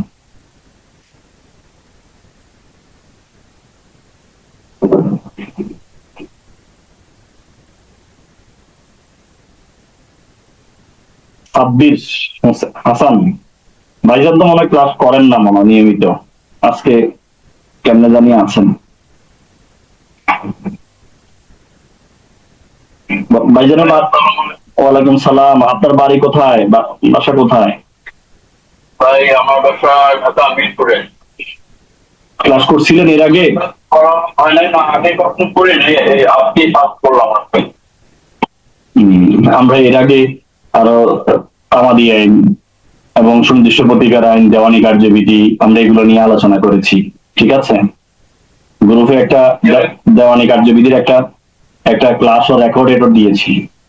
ঠিক আছে, আমরা যতটুকু সম্ভব হয়েছে আর কি, আমার ক্ষুদ্র জ্ঞান থেকে। আইনের তো আর শিকার শেষ নাই, এটা আপনাকে মরণ পর্যন্ত ওই যে ডাক্তার এবং আইনজীবীদেরকে পড়াশোনা করতে হয়, পিছনে দেন না কতগুলো বই বই দেখা যায়, এগুলো এগুলো লাগে ডিএলআর এমএলআর। আমি আমি স্ক্রিন শেয়ার এখন দেখাইতে পারতেছি না, আহ, কারণ আমি আমি ল্যাপটপে এটা রেকর্ড করছি ক্লাসটা। এটা এটা পাবেন, সমস্যা নাই, পরে ক্লাস করে নিয়েন, আমি ইউটিউবে দিয়ে দিব। আর এই জন্য আমি জুমে জুমে হলো লিমিটেশন, জুম তো আমার কিনা জুম না, তো এটা 40 মিনিট পরে কেটে যায়। এই জন্য গুগল মিটে আছি, গুগল মিটে আনলিমিটেড। আর যখন এখানে জুমে যখন আবার লোক জয়েন করবে না তখন আনলিমিটেড, তখন রেকর্ড করা যায়। তো এটা হলো বিষয়, এগুলো দেখবেন পরে, আমি আমি ক্লাস এটাও দিয়ে দিব, পাবলিক দোয়া দোয়া করবে না। ওই ক্লাসগুলো কি রেকর্ডিং আছে? সব ক্লাস রেকর্ডেড ছিল না, আমরা দেওয়ানি কার্যবিধিটা রেকর্ড করছিলাম, এটা রিভিশন ক্লাস আজকেরটা থাকবে, ওগুলো রেকর্ড করে নেই আমি। এগুলো এমনিতেই আমি আমার লোকজনকে নোট দিয়ে দিয়েছি, আমি যে কথাগুলো বলছি এগুলো একদম ওইভাবেই সাজানো আছে আমার একটা নোটে। মানে আমি এটারে আমার মতে করে উদাহরণ দিয়ে আমি বিভিন্ন টেকনিক অবলম্বন করে কিভাবে মনে রাখবো, এগুলো আমার আমার আমার মতে করে এটা নোট সাজানো আছে। আমি এখানে 1000 টাকা ফি নিয়েছিলাম পিডিএফ ফাইলের জন্য, এত কষ্ট করে নোট করেছি। ক্লাসটা ফ্রি, ক্লাসে টাকা নিচ্ছি না, বাট যারা নোট নিতে চায়, স্পেশালি আমার হ্যান্ড নোট নিতে চায়, আমি যেভাবে সাজিয়েছি বিভিন্ন বই থেকে বিভিন্ন জায়গা থেকে জ্ঞান সংগ্রহ করে আমি আমার মতো করে সাজিয়েছি, ওটা যদি কেউ নিতে চায় তাহলে 1000 টাকা পেমেন্ট করতে হবে, অনেকে নিয়েছে আর কি। আচ্ছা আচ্ছা ভাই, সামনে তো বেশি দিন আর পরীক্ষা নাই, তো নাই, আপনার কিভাবে প্রিপারেশন নিলে আর কি এটা মোটামুটি পাস করে যেতে পারবো? ওই আমি যেভাবে বলতেছি যে ছোট ছোট সাবজেক্ট গুলোর ম্যাক্সিমাম হেডলাইন সূচিগুলো মনে রাখেন, চেষ্টা করেন। আর 7টা সাবজেক্ট ডেইলি রিভিশন করেন, দুনিয়াদারি মানে বাদ দিয়ে দেন, যে সামনে মনে করেন ঈদ ঈদ আসতেছে, এগুলো ভুলে যান যে ঈদ পৃথিবীতে আছে, এগুলো ভুলে গিয়ে মানে সংসার একদম মানে সন্ন্যাসী হয়ে যেতে হবে আর কি। এই কটা দিন আপনাকে কাউকে চিনা যাবে না, যারা আইনের কথা বলে ওনাদের সাথে ছাড়া আদার্সওয়াইজ কারোর সাথে ঝগড়াও করা যাবে না, কথাও বলা যাবে না, শুধু এই বিষয়গুলো নিয়ে পড়ে থাকতে হবে। রিভিশন 7 সাবজেক্ট আপনি উল্টাবেন, আপনি ঘুমানোর সময় চোখ বন্ধ করবেন যে আমি লিমিটেশনের 29টা ধারা পারে কিনা, আমি সুনির্দিষ্ট প্রতিকার আইনের যে কটা ধারা জীবিত আছে অর্থাৎ 41টা বা 42টার মতো, এই ধারাগুলো পারে কিনা, এখানে স্কিপ করা যাবে না। আমি দেওয়ানি কার্যবিধির আদেশ যে কয়টা, অন্তত 20-25টা আদেশ গুরুত্বপূর্ণ, এই কয়টা আদেশ আমার হেডলাইন জানা আছে কিনা, ভিতরের গল্প জানা আছে কিনা, এই কয়টা বিধি আছে, স্পেশালি কিছু বিধি আছে যেগুলো পড়াই লাগবে, এই কয়েকটা বিধি, 10-12টা বিধি, এই 10-12টা বিধি আমি জানি কিনা। এরপরে হচ্ছে হলো আমি দেওয়ানি কার্যবিধির যে কয়টা অল্প কয়টা ধারা যেখান থেকে বারবার প্রশ্ন হয়, এই কয়টা ধারা জানি কিনা। তারপরে এই যদি বিষয়গুলো আমরা সাক্ষ্য আইনের যে কয়টা ধারা থেকে প্রশ্ন হয় এটা আমরা জানি কিনা, তাহলে পাশ করা পসিবল আর কি। ঠিক আছে, আপনি চেষ্টা করে যেতে পারেন, কারণ একটা বিষয় হচ্ছে মনে করেন আইনের বিষয়গুলো একদিনে সেটেল হয় না, এটা আপনি যতই বলেন, আপনি মনে রাখার চেষ্টা করেন, আপনি একদিনে এগুলো মনে রাখতে পারবেন না, আপনি এই পাশ দিয়ে পড়বেন ও পাশ দিয়ে চলে যাবে। তো এই জন্য কি করা লাগবে, আপনাদেরকে বারবার রিভিশন করতে হবে, পড়াশোনা করতে করতে একসময় এটা আপনি বিষয়গুলো ইজি হয়ে যাবে, একদিনে কোনো কিছু রপ্ত করতে পারবেন না। জি ভাই, থ্যাংক ইউ। আমি আপনার সাথে মানে বছর পরে একটু পার্সোনালি কথা বলতে পারি? ঠিক আছে, তাহলে আমরা আরো কিছুক্ষণ পড়াশোনা করি। আমরা 22 ধারাতে বলতেছিলাম যে এটা সংশোধিত হয়েছে, 22-এর ক নতুন করে আরেকটা ধারা অ্যাড হয়েছে, এবং এখানে একটা কন্ট্রা ইন্ডিকেট কথা বলেছে। 22 ধারাতে বলতেছে যে সাক্ষ্য দলিল সম্পর্কে কখনো, আমরা 59 ধারাতে বলা আছে দলিল সম্পর্কে মানে দলিল দিয়ে প্রমাণ করতে হবে, কখনো আপনার এই করা যাবে না, কি করা যাবে না, এই মৌখিক সাক্ষ্য দেওয়া যাবে না দলিলের বিষয়ে। কিন্তু এখানে বলতেছি যে না, 22 ধারাতে বলতেছি যে দেওয়া যাবে। কখন দেওয়া যাবে, দুটো রিজন আছে, সেটা কি, যেখানে আপনার মৌখিক সাক্ষ্য দেওয়া মানে মাধ্যমিক সাক্ষ্য দেওয়া, সেকেন্ডারি এভিডেন্স আমরা পড়বো, মাধ্যমিক সাক্ষ্য, প্রাথমিক সাক্ষ্য, মাধ্যমিক সাক্ষ্য, এগুলো তো আমরা জানবো, এগুলো আছে 62, 63 61, 62, 63 এই জায়গাগুলোতে আমরা জানবো। এবং এরপরে বলতেছে দলিলের বিশুদ্ধতা নিয়ে যদি প্রশ্ন ওঠে, তাহলে এটা খাটে কিনা দলিলটা, যে জানে যে মানে ওয়াকে বিহলত্ব কি, যে এটা দেখেছে বা দলিলটা সম্পাদন করার সময় দেখছে, ওই টাইপের ব্যক্তি আপনার দলিলের বিষয়ও আদালতে মৌখিক সাক্ষ্য দিতে পারে, এটা প্রাসঙ্গিক। ঠিক আছে, এটা স্পেশাল কেস। তো এই একটা বিষয় আছে। সেম ভাবে 22 কতেও বলতেছে, যদি ডিজিটাল রেকর্ড নিয়ে যদি কোনো ডিজিটাল রেকর্ডটা বিশুদ্ধ কিনা, শুদ্ধ মানে মানে এটা ঠিক আছে কিনা, তাহলে এটাতে এটা প্রাসঙ্গিক। ঠিক আছে, দলিলের বিষয়। তাহলে 22 এবং 22 ক এটা একটু দেখবেন। 23 দেওয়ানি মোকদ্দমায় স্বীকৃতি যখন প্রাসঙ্গিক, তাহলে দেওয়ানি মোকদ্দমায় কি হবে? দেওয়ানি মোকদ্দমায় স্বীকৃতিটা প্রাসঙ্গিক হবে, এই অ্যাডমিশনটা প্রাসঙ্গিক হবে দেওয়ানি মোকদ্দমায়। কিন্তু ফৌজদারিতে কি হবে না, এই স্বীকৃতিটা প্রাসঙ্গিক না। ফৌজদারির বিষয়টাতে অন্য বিষয়, দেওয়ানি মামলাতে এটা এটা এটা কাজ হবে। তবে এখানে যদি এখানে কিছু সত্য, স্বীকৃতি প্রাসঙ্গিক হবে না কখন? এখানে যদি সত্যের মাধ্যমে হয়, চুক্তির মাধ্যমে হয়, যদি আমরা যদি বলি যে আমি এই বিষয়টা স্বীকার করব, ঠিক আছে, কিন্তু এটা আদালতে বলা যাবে না। আপনি যখন সালিসি বা এডিআর এর সময় বলবেন অথবা কন্ট্রাক্ট করবেন তার সাথে, তখন আবার এটা এই স্বীকৃতিটা প্রাসঙ্গিক হবে না, আপনি আদালতে বলতে পারবেন না। আদালতের বাইরে যদি কোনো স্বীকৃতি দেওয়া হয় সত্যের মাধ্যমে, চুক্তির মাধ্যমে, এগুলো বলা যাবে না। যেমন আরো কিছু কথাবার্তা আছে, যেমন আমরা যখন 126 দ্বারা প্রিভিলেজ কমিউনিকেশন করবো 121 থেকে 30-এর মধ্যে, এখানে কিছু কথাবার্তা আছে, এগুলো কি হবে না।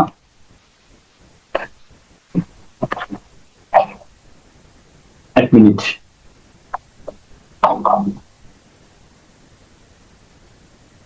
আচ্ছা, এই ওনাদের সাথে কথোপকথন আপনি যদি 126 দ্বারা যদি আমরা দেখি, অ্যাডভোকেট যে মক্কেলের কথোপকথন, কারণ অ্যাডভোকেটের কাছে মক্কেলরা সব কথা বলে, সব স্বীকার করে, এটাও তো ওয়ান কাইন্ড অফ অ্যাডমিশন যদি আমরা চিন্তা করি। কিন্তু এই কথাগুলো আদালত তো নিবে না। হ্যাঁ, এই যে আপনি অ্যাডভোকেট মক্কেলের যে কথাবার্তা, এগুলো আইনজীবীর তখন এই স্বীকৃতিটা প্রাসঙ্গিক হবে না। যদি বলে যে অ্যাডভোকেট যদি বলে দে যে মাননীয় আদালত উনি তো আমার কাছে এই গল্পটা স্বীকার করেছে বা এই কথাটা স্বীকার করেছে, এটা এটা বলা যাবে না, আদালত এটা নিবে না। ঠিক আছে, তবে হ্যাঁ, যদি কি থাকে, আশঙ্কা থাকে, এটা প্রাসঙ্গিক হবে, কিন্তু আদার্সওয়াইজ প্রাসঙ্গিক হবে না। আরেকটা স্বীকৃতির বিষয় আছে, আমরা 31 ধারা যদি দেখি, স্বীকৃতি চূড়ান্ত প্রমাণ নয়, তবে যথেষ্ট বাধার সৃষ্টি করতে পারে। এটা প্রতিবন্ধ নীতির মতো, স্টপেলের মতো। স্বীকৃতিটা চূড়ান্ত প্রমাণ নয়, স্বীকৃতির উপর ডিপেন্ড করে একটা মামলা রায় হয়ে যেতে পারে না, তবে এটা বাধার সৃষ্টি হতে পারে, এটা আপনি কন্ট্রা ইন্ডিকেট করতে পারবেন। এটা যখন আমরা 145 দ্বারা পড়বো সাক্ষ্য আইনের, তখন এখানে বলা আছে পূর্ববর্তী যে বিবৃতি, পূর্ববর্তী যে কথাবার্তা, এটা আপনি বলতে পারবেন যে আপনি তো এইভাবে বলেছিলেন, এখন কেন এইভাবে বলছেন, এরকম বলা যাবে আর কি। স্টপেলের মতো একবার স্বীকার করে, ওই যে আমরা 115 থেকে 117 পড়ার সময় দেখবো স্টপেলের বিষয়গুলো, আপনি একবার স্বীকার করেছেন, পরবর্তীতে আপনি এটা অস্বীকার করতে পারবেন না, আপনি স্টপেল দিতে বাড়িতে। ঠিক আছে, তাহলে আমরা কি দেখলাম? এই কয়টা জিনিস হলো, অ্যাডমিশন নিয়ে একটা লিখিত প্রশ্ন হইতে পারে। 17 ধারাতে আমরা দেখলাম স্বীকৃতি কাকে বলে, এটা একটা বিবৃতি, এটা মৌখিক হইতে পারে, ডিজিটাল রেকর্ডের মাধ্যমে হইতে পারে, এই হলো কথাবার্তা, এটা দেওয়ানি মামলা ইউজ হয়। এরপরে আমরা বললাম 18 ধারাতে আরো 5 শ্রেণীর স্বীকৃতি প্রাসঙ্গিক, সেটা বলেছি। ঠিক আছে, এরপরে আমরা 19 ধারাতে আরো একটা শ্রেণীর কথা বলেছি, যাদেরকে আমরা স্ট্রেঞ্জার হিসেবে মনে রাখবো। আমরা 20 ধারাতে বলেছি আরো একটা শ্রেণীর স্বীকৃতি প্রাসঙ্গিক, যাদেরকে আমি রেফার করব, থার্ড পার্সন, যার কোনো স্বার্থ নাই, ওনার স্বীকৃতিও প্রাসঙ্গিক হবে। এরপরে হচ্ছে হলো আমরা 21-এ বলেছি মানে যে ব্যক্তি স্বীকার করবে তার পক্ষে এটা ব্যবহার হবে না, এর বিরুদ্ধে যাবে, পক্ষে ব্যবহার করা যাবে না। তবে বলতেছি যে হ্যাঁ যাবে, এর ব্যতিক্রম আছে। মৃত্যুকালীন সময় যদি কোনো স্বীকার করে, স্বীকারোক্তি দিয়ে যায়, স্বীকৃতি দিয়ে যায়, মানসিক দৈহিক অবস্থা বিবেচনা কালে বা অন্য কোনোভাবে আদালত যদি দেখে যায় না এটা নিজের পক্ষে বললেও আদালত বিশ্বাস করবে স্বীকৃতি। এরপরে 22 ধারাতে আমরা বলেছি দলিলের বিষয় মৌখিক স্বাক্ষর দেওয়া যাবে কখন, যদি সেকেন্ডারি এভিডেন্স দেওয়ার অধিকার থাকে, মাধ্যমিক সাক্ষ্য দেওয়ার অধিকার থাকে। হ্যাঁ, মাধ্যমিক সাক্ষ্য কখন দেওয়া যায় এটা আমরা বলবো, এটা আছে, এটার জন্য আলাদা কাহিনী আছে। আমরা মানে এটাতে বলা আছে হলো মনে হয় 65-তে কোন কোন বিষয়গুলো মাধ্যমিক সাক্ষ্য দেওয়া যেতে পারে। এরপরে হলো দলিলের বিশুদ্ধতা নিয়ে যদি প্রশ্ন উঠে তাইলে আপনার মৌখিক সাক্ষ্য দেওয়া যাবে। সেম ভাবে 22 এসে বলতেছে দেওয়ানি মামলায় মোকদ্দমায় স্বীকৃতি প্রাসঙ্গিক, এটা বলতেছে এবং আমরা আবার এখানে বলতেছি যে স্বীকৃতি প্রাসঙ্গিক হবে না যদি সত্তর মাধ্যমে যদি আমরা স্বীকৃতি গুলো দিই যে হ্যাঁ আমি এখানে যেটা বলবো এটা আপনি আদালতের কাছে বলতে পারবেন না, এটা একটা সত্য। আবার আমার সাথে একটা কন্ট্রাক্ট হইতে পারে, আমি যেগুলো বলবো যে এটা আপনি আদালতের কাছে বলতে পারবেন না, এটা আমরা আপনাদের মাঝে ডিল করছি, যদি মানেন তাহলে আমি বলতে পারি। এবং অ্যাডভোকেট মক্কেলের মাঝে কথাবার্তা এগুলো বলা যাবে না, এই স্বীকৃতিগুলো প্রাসঙ্গিক হবে না, ঠিক আছে? মানে স্বীকৃতি হিসেবে গণ্য হবে না, প্রাসঙ্গিক হবে না। এরপরে 31-এ বলতেছি স্বীকৃতি চূড়ান্ত প্রমাণ নয়, যথেষ্ট বাধার সৃষ্টি করে, এটা স্টপেলের মতো। এই হলো কাহিনী, ঠিক আছে? আমরা তাহলে এতক্ষণ কি শিখলাম? আমরা এতক্ষণ শিখেছি 2 ধারাতে 3 ধারাতে সংজ্ঞা, ওই যে আপনার ফ্যাক্ট কি জিনিস, দলিল কি জিনিস, রিলিভেন্ট ইরিলিভেন্ট সব কথাবার্তা এগুলো আছে। 4 ধারাতে আমরা বলেছি may presume shall presume conclusive proof কোনগুলো। 5 ধারাতে বলেছি আমরা বিচার্য বিষয়ের সাথে যেগুলো প্রাসঙ্গিক সেগুলোই আমরা আদালতে সাক্ষ্য দিতে পারবো।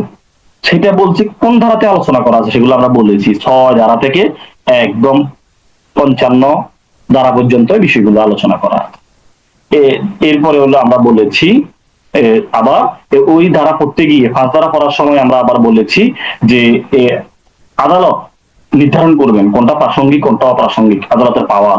আবার আমরা বলেছি 65 ধারা বলেছি আদালতের পাওয়ার, আদালত ইরিলিভেন্ট প্রশ্ন পর্যন্ত করতে পারে সাক্ষীকে।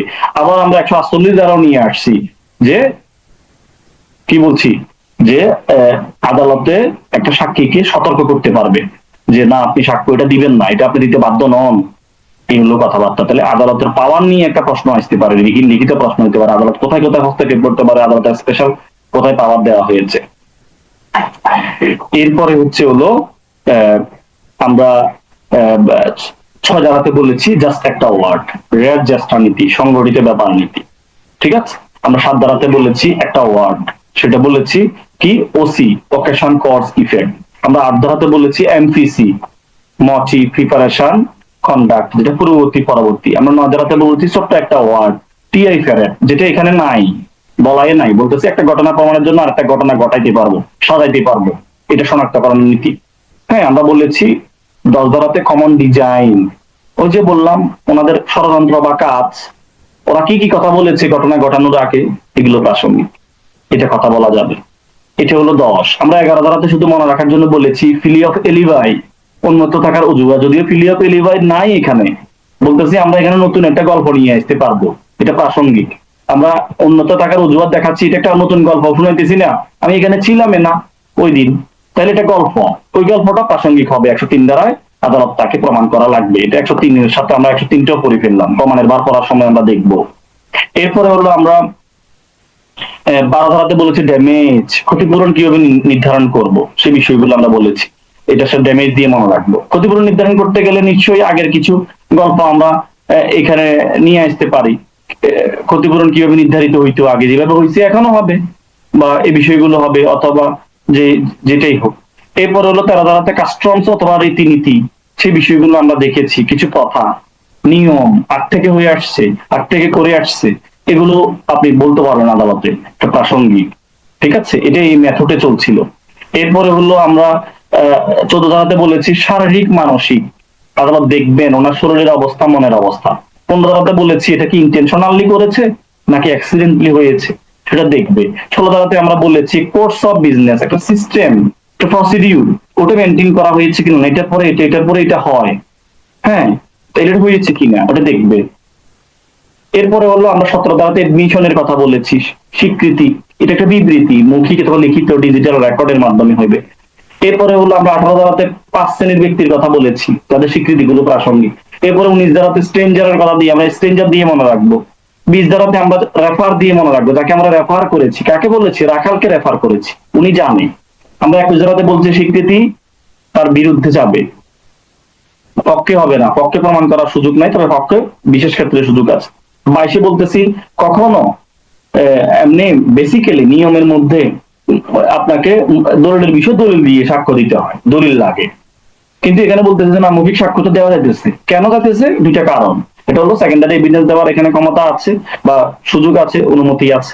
আর আর যেটা হচ্ছে মানে দলিলের খাঁটিত্ব নিয়ে প্রশ্ন উঠছে, এটা কি সঠিক কিনা। সেম ভাবে বাক্য ডিজিটাল বিষয়টা নিয়ে আসছে, এটা ডিজিটাল রেকর্ডটা সঠিক কিনা, খাঁটি কিনা, সেই বিষয়টা এখানে আসছে। এরপর আমরা 31 ধারার কথা বলেছি যে স্বীকৃতি চূড়ান্ত প্রমাণ নয়, যথেষ্ট বাধা সৃষ্টি করতে পারে। এই হলো স্বীকৃতির বিষয়গুলো, এগুলা বললে স্বীকৃতিটা আপনারা আনসার করতে পারবেন। এরপরে আসেন, আমরা কি অনেক বেশি সময় নিয়ে ক্লাস করে ফেলতেছি? আপনাদের কি কষ্ট হইতেছে? জি না স্যার, ঠিক আছে, এছাড়া তো কিছু করার নাই স্যার। না, করার নাই তো, সময় একদমই কম ছিল। এগুলো বছরকে বছর পড়ানোর কথা, আমার পড়ানোর স্টাইল তো আপনারা হয়তো পান নাই। আগের যারা আমি গত বছর পড়াইছিলাম এদেরকে আমি পড়াইতাম কিভাবে, আমি আমি বলতাম, ওনারা লিখতো, হ্যান্ড নোট করতো বসে বসে। আমি বলতাম যে এইভাবে লিখেন, ধারা 31, স্বীকৃতি চূড়ান্ত প্রমাণ নয়, লিখিয়ে স্বীকৃতি চূড়ান্ত প্রমাণ, তবে যথেষ্ট বাধা সৃষ্টি করতে পারে, যথেষ্ট বাধা, যেটা লিখতো। এরপরে এটা একটা ওয়ান কাইন্ড অফ স্টপ, এটা লিখতো। এরপর এটারে আমরা শেষে কি কি লিখাইছি এটা পড়াইতাম, ওনারা একদম এ টু জেড পড়তো, আমি বলতাম। এভাবে হইতো, আমরা কিছু উদাহরণ দিতাম, গল্প করতাম, আস্তে আস্তে আগাইতাম। মান্থলি কিছু টাকা পয়সা আমারে দিত, মাসিক। এভাবেই করছি। এখন তো মনে করেন পরীক্ষার সময় একদমই কম, এখন আর এই সুযোগটা নাই। আমরা এই বাকি কনফেশন পরে আজকে না হয় শেষ করব, কালকে আরেকটা পার্ট শুরু করব, যদি আপনাদের কষ্ট হয়। তাহলে দোষ স্বীকার বা কনফেশন যাকে বলা হয়, এই যে এটা কি জিনিস দেখেন, সকল স্বীকারোক্তি, যতগুলো স্বীকারোক্তি আছে এগুলো অ্যাডমিশন, অ্যাডমিশন হিসেবে নিতে পারবেন। কিন্তু সকল অ্যাডমিশন স্বীকারোক্তি নয়, এই টাইপের একটা প্রশ্ন হয় পরীক্ষায়, রিটেন বলে যে সকল স্বীকারোক্তি গুলো অ্যাডমিশন। তাহলে সকল মার্ডার কি? সকল মার্ডার হচ্ছে, সকল খুন হচ্ছে নিন্দনীয় নরহত্যা। আবার সকল, না, সকল মানে সকল খুন হচ্ছে হলো মার্ডার হিসেবে গণ্য হবে, কিন্তু সব মার্ডার আবার খুন নয়, এই টাইপের একটা কথা আছে। আদালত সবগুলাকে দেখবে যে এটা কি কালপাবল হোমিসাইড দেখবে, এরপরে এটা মার্ডার কিনে এটা সিলেক্ট করবে। তাহলে আমরা বুঝতেছি যে সকল অপরাধ হচ্ছে হলো নিন্দনীয় নরহত্যা, আর সকল ইয়ে নিন্দনীয় নরহত্যা খুন নয়, এই টাইপের বিষয় আছে। এখানেও বলতেছে সব কথাবার্তা গুলো হলো অ্যাডমিশন। আবার সকল অ্যাডমিশন স্বীকারোক্তি নয়, স্বীকারোক্তিটা আলাদা জিনিস, ঠিক আছে। খুন এটা আলাদা জিনিস, আর কালপাবল হোমিসাইড এটা আলাদা জিনিস। এরপরে দেখেন, সাক্ষ্য আইনে কোথাও স্বীকারোক্তির কথা, স্বীকারোক্তির কোনো সংজ্ঞা নাই, স্বীকারোক্তির কোনো সংজ্ঞা নাই, অ্যাডমিশনের সংজ্ঞা আছে। তবে সাধারণত আমরা বলতে পারি দোষ স্বীকার করে কোনো বিবৃতিতে তাকে কনফেশন বলা হয়। নিজের দোষ স্বীকার করে যখন কোনো বিবৃতিতে তাকে কনফেশন বলা হয়। অপরাধের সঙ্গে নিজেকে জড়িয়ে দোষ স্বীকারমূলক বক্তব্যকে স্বীকারোক্তি বা কনফেশন বলা হয়। স্বীকারোক্তির মাধ্যমে কোনো ব্যক্তি অপরাধের সঙ্গে নিজেকে সম্পৃক্ততা সম্পূর্ণরূপে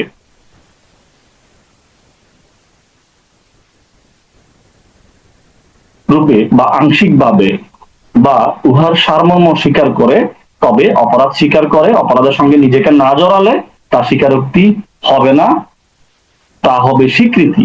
তাহলে বুঝাই গেছে, আপনাকে অপরাধের সাথে নিজেকে জড়িয়ে অপরাধের সঙ্গে নিজেকে জড়াই যে কথাগুলো বলবেন, বা নিজেকে জড়িয়ে অন্যদেরকে সহ নিজেকে নিজে সহ যে কথাগুলো বলবেন, এগুলোই হচ্ছে কনফেশন, ঠিক আছে। স্বীকারোক্তি বা দোষ স্বীকারকারী আসামির বিরুদ্ধে সাক্ষ্য হিসেবে ব্যবহার করা হয়। স্বীকারোক্তি প্রযোজ্য হয় ফৌজদারি মামলার ক্ষেত্রে, দেওয়ানি মামলার ক্ষেত্রে স্বীকারোক্তিটা প্রযোজ্য হয় না। প্রাথমিকভাবে স্বীকারোক্তি বা কনফেশন দুই প্রকার। একটা হচ্ছে কি আপনার, এক মিনিট,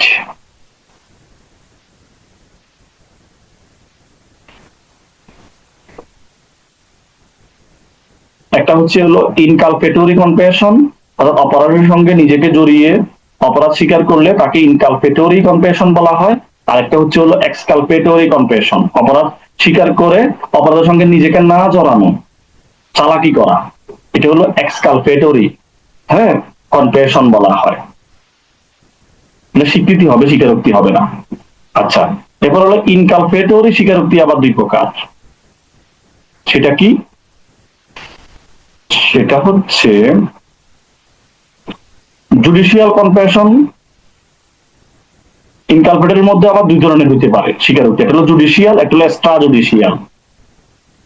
তাহলে ম্যাজিস্ট্রেটের নিকট যে দোষ স্বীকার করবে এটা হলো জুডিশিয়াল কনফেশন, আর ম্যাজিস্ট্রেটের বাইরে অন্য কোনো ব্যক্তির নিকট যখন স্বীকার করবে এটা হলো এক্সট্রা জুডিশিয়াল কনফেশন। এই হলো কাহিনী, এগুলো প্রাথমিক কথাবার্তা আর কি।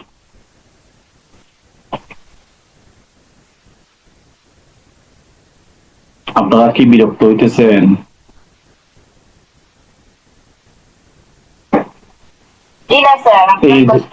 এই যে আমরা আমরা ওই যে মানে এক হালি আর কি, এক হালি 4 জনে চলে আসছি, হ্যাঁ, তাহলে গ্রুপে আছে 107 জন, তাহলে এরকমই হয়, পরীক্ষা দিবে 50,000, পাস করবে 2,000 3,000, এরকম চলে আসবে। তাহলে কম্পিটিশন আছে, অনেক বেশি কম্পিটিশন, পরীক্ষাগুলো এরকমই হয়। ঠিক আছে, এই জন্য আপনাকে একটু ইউনিক হইতে হবে, ব্যতিক্রম হইতে হবে, নাইলে পাস করা পসিবল না। রাত দিন আপনাকে এগুলো নিয়ে সাধনা করতে হবে। এরপরে আসেন আমরা 24।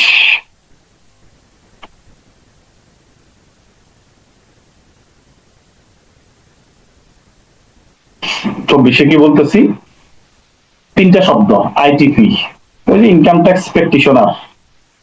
আইটিপি মানে আইডি ইনডিউসমেন্ট, টি দিয়ে থ্রেট, ফি দিয়ে হলো প্রমিস, অর্থাৎ প্রলোভন, থ্রেট ভয়, প্রমিস ওয়াদা, এই 3টা শব্দের মাধ্যমে স্বীকারোক্তি নিলে প্রাসঙ্গিক হবে না। তাহলে আইটিপি দিয়ে মনে রাখেন, আইটিপি। ঠিক আছে, এরপরে হলো পুলিশের কাছে স্বীকারোক্তি প্রাসঙ্গিক হবে না। কার কাছে? পুলিশের কাছে। এই কথাবার্তা শেষ। ম্যাজিস্ট্রেটের নিকট স্বীকারোক্তি দিলে প্রাসঙ্গিক হবে, এই কথাটা মনে রাখলে হবে। ঠিক আছে, এই শব্দটাই কেটে দিই, পুলিশের হেফাজতে স্বীকারোক্তি আবার রিপিট করার দরকার নাই। তাহলে কি বললাম? ম্যাজিস্ট্রেটের নিকট স্বীকারোক্তি দিলে সেটা প্রাসঙ্গিক হবে। 27 কি জিনিস? আলামত উদ্ধার। আলামত উদ্ধার, পুলিশ যেই ইয়েগুলো আলামত গুলো উদ্ধার করবে এটা প্রাসঙ্গিক হবে। কেমন? আলামত উদ্ধারের বিষয়গুলো প্রাসঙ্গিক হবে। মনে করেন অপরাধ করার সময় উনি যে যে বিষয়গুলো দিয়ে উনি করেছে, অপরাধটা সংগঠিত করেছে, কি কি এখানে আলামত পেয়েছে, এখানে ছুরি, কাঁচি, দাও বা আদার যে কোনো সরঞ্জাম যা যা উদ্ধার হবে এগুলো প্রাসঙ্গিক হবে। ঠিক আছে, 25 এবং 26 ধারার ব্যতিক্রম হচ্ছে এটা। আবার 24 ধারার অপোজিট কিছু বিষয় আছে ব্যতিক্রম, সেটা হলো 28। প্রলোভন, ভয়ভীতি, প্রতিশ্রুতি অপসারণের পর, এই কথাটা মনে রাখবেন, তখন এটা প্রাসঙ্গিক হবে। এটা 24-এর ব্যতিক্রম 28। ঠিক আছে, এটাকে অপসারণ হওয়ার যদি কেউ যদি স্বীকারোক্তি দেয় তাহলে এটা প্রাসঙ্গিক হবে। আইনের কিছু আসলে মানে ইয়া আছে, পাঠ্যকর আছে, এই জায়গাতে বলে এক কথা, ওই জায়গা এরকম আছে। একবার বলে যে আমরা একটু পরে বলতাম যদি ক্লাস করি, আমরা যখন বলবো যে 30 ধারা পড়বো, দেখবেন ওখানে বলতেছে স্ব আসামির দোষ স্বীকার প্রাসঙ্গিক। আবার 114 বি যখন আপনি পড়বেন, 114 ধারার বি, ওখানে বলতেছে যে স্ব আসামির উপর কাউকে শাস্তি দিলে, দোষ স্বীকারের উপর কাউকে শাস্তি দেওয়া যাবে না, করবোরেটেড হইতে হবে না। তাইলে কি করা লাগবে? আরো আদার সাক্ষী প্রমাণ লাগবে। আবার 133-এও বলতেছে যে স্ব আসামির দোষ স্বীকার, ওখানেও বলা আছে, মেবি মনে হয় 133-ও বলা আছে, মনে হয় প্রাসঙ্গিক বলা আছে। যে রাজসাক্ষীর বিষয়টা আর কি 133 এই টাইপের সাক্ষী আছে না, রাজসাক্ষী নাকি বলা হয় না, এই যে বিষয়গুলো। তাহলে এক একটা জায়গাতে এক একটা বিষয় একটু কন্ট্রা ইন্ডিকেট আছে, এগুলো বুঝতে হবে, শানে নজুল বুঝতে হবে কোনটা কোন টাইপে ইউজ করা যাবে। এরপরে 29 দেখেন, যেসব ক্ষেত্রে স্বীকারোক্তি প্রাসঙ্গিক হবে, এখানে কিছু প্রাসঙ্গিক হবে। আমরা একটা শব্দ লিখেছি, মনে রাখার কৌশল, সেটা হলো অমাগ প্রবাহ। বানানে ভুল, কিন্তু এভাবে মনে রাখবেন। অদিয়ে অসতর্কতামূলক ভাবে, ময়কার মা দিয়ে মাতাল অবস্থায়, গড়সতর্ক দিয়ে গোপন রাখার, পরফলা দিয়ে প্রতারণা, বয়কার মা দিয়ে বাধ্য নয়। যখন এইভাবে আপনি একটা স্বীকারোক্তি দিয়ে দিবেন, দিয়ে দিবে কেউ, এগুলো প্রাসঙ্গিক হয়ে যাবে, এটা মাথায় রাখতে হবে। ঠিক আছে, এই পাঁচভাবেও স্বীকারোক্তি প্রাসঙ্গিক হয়। আবার এখানে বলতেছে 30-এ স্ব আসামি দোষ স্বীকারোক্তি প্রাসঙ্গিক, অর্থাৎ স্ব আসামি নিজেকে স্বন্ধে জড়িয়ে দোষ স্বীকার করলে তার স্বীকারকারী সহ অন্যান্য আসামিদের বিরুদ্ধে, বিরুদ্ধে বানান ভুল, বিরুদ্ধে বিবেচনা নেওয়া যেতে পারে। এই হলো কাহিনী। তাহলে মোটামুটি বুঝে গেলেন। 30-এর সাথে আমরা চলে যাই 133। দেখেন কি বলছি আমি, 133-এ যাই, তাহলে বুঝবেন। ওখানেও প্রাসঙ্গিক বলছি। 133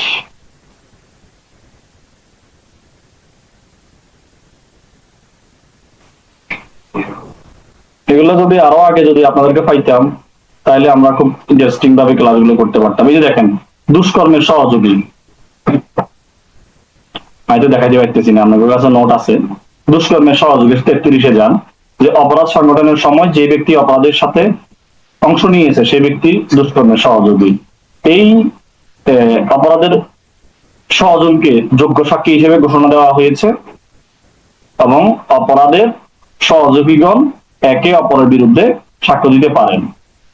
ঠিক আছে, কিন্তু এখানে এসে কন্ট্রা ইন্ডিকেট বলছে, এটা একটা লিখিত প্রশ্ন হয়। 114-বিতে কি বলতেছে, দুষ্কর্মের সহযোগী সাক্ষ্য সমর্থিত হওয়া প্রয়োজন, করবোরেটেড হইতে হবে। 133 অনুসারে কোন অপরাধের সহযোগীর অসমর্থিত সাক্ষ্যের উপর অগ্রসর হয়ে আসামির শাস্তি দেওয়া কেবল মাত্র সে কারণে শাস্তি বেআইনি হবে না।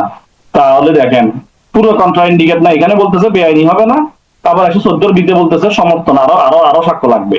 ঠিক আছে, আবার এখানে বলতেছে আমরা 30-এ প্রাসঙ্গিক কইতেছি।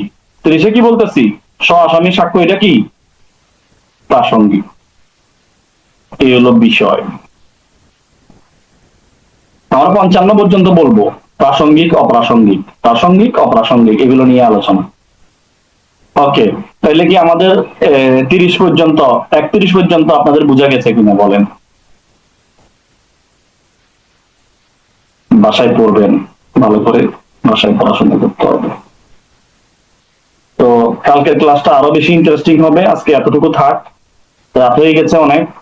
কালকে দেখি আর একটু সময় 9:30টায় দেওয়া যায় কিনা, দিলে আপনাদেরকে আরো বেশি 2 ঘন্টা পড়াইতে পারবো, ক্লাসটা শেষ হবে। আমি চেয়েছিলাম যে পুরো ক্লাসটা একসাথে আজকে শেষ করে ফেলবো, কিন্তু সম্ভব হয়নি আর কি, বিস্তারিত একটু আলোচনা হয়ে গেছে। তো আজকে 30 পর্যন্ত, আমরা আগামীকাল ইনশাল্লাহ 32 দেখবো। এখানে খুব সুন্দরভাবে আমরা বুঝিয়ে দিয়েছি কিভাবে মনে রাখবেন। 32-এ 8টি ক্ষেত্র মনে রাখার কৌশল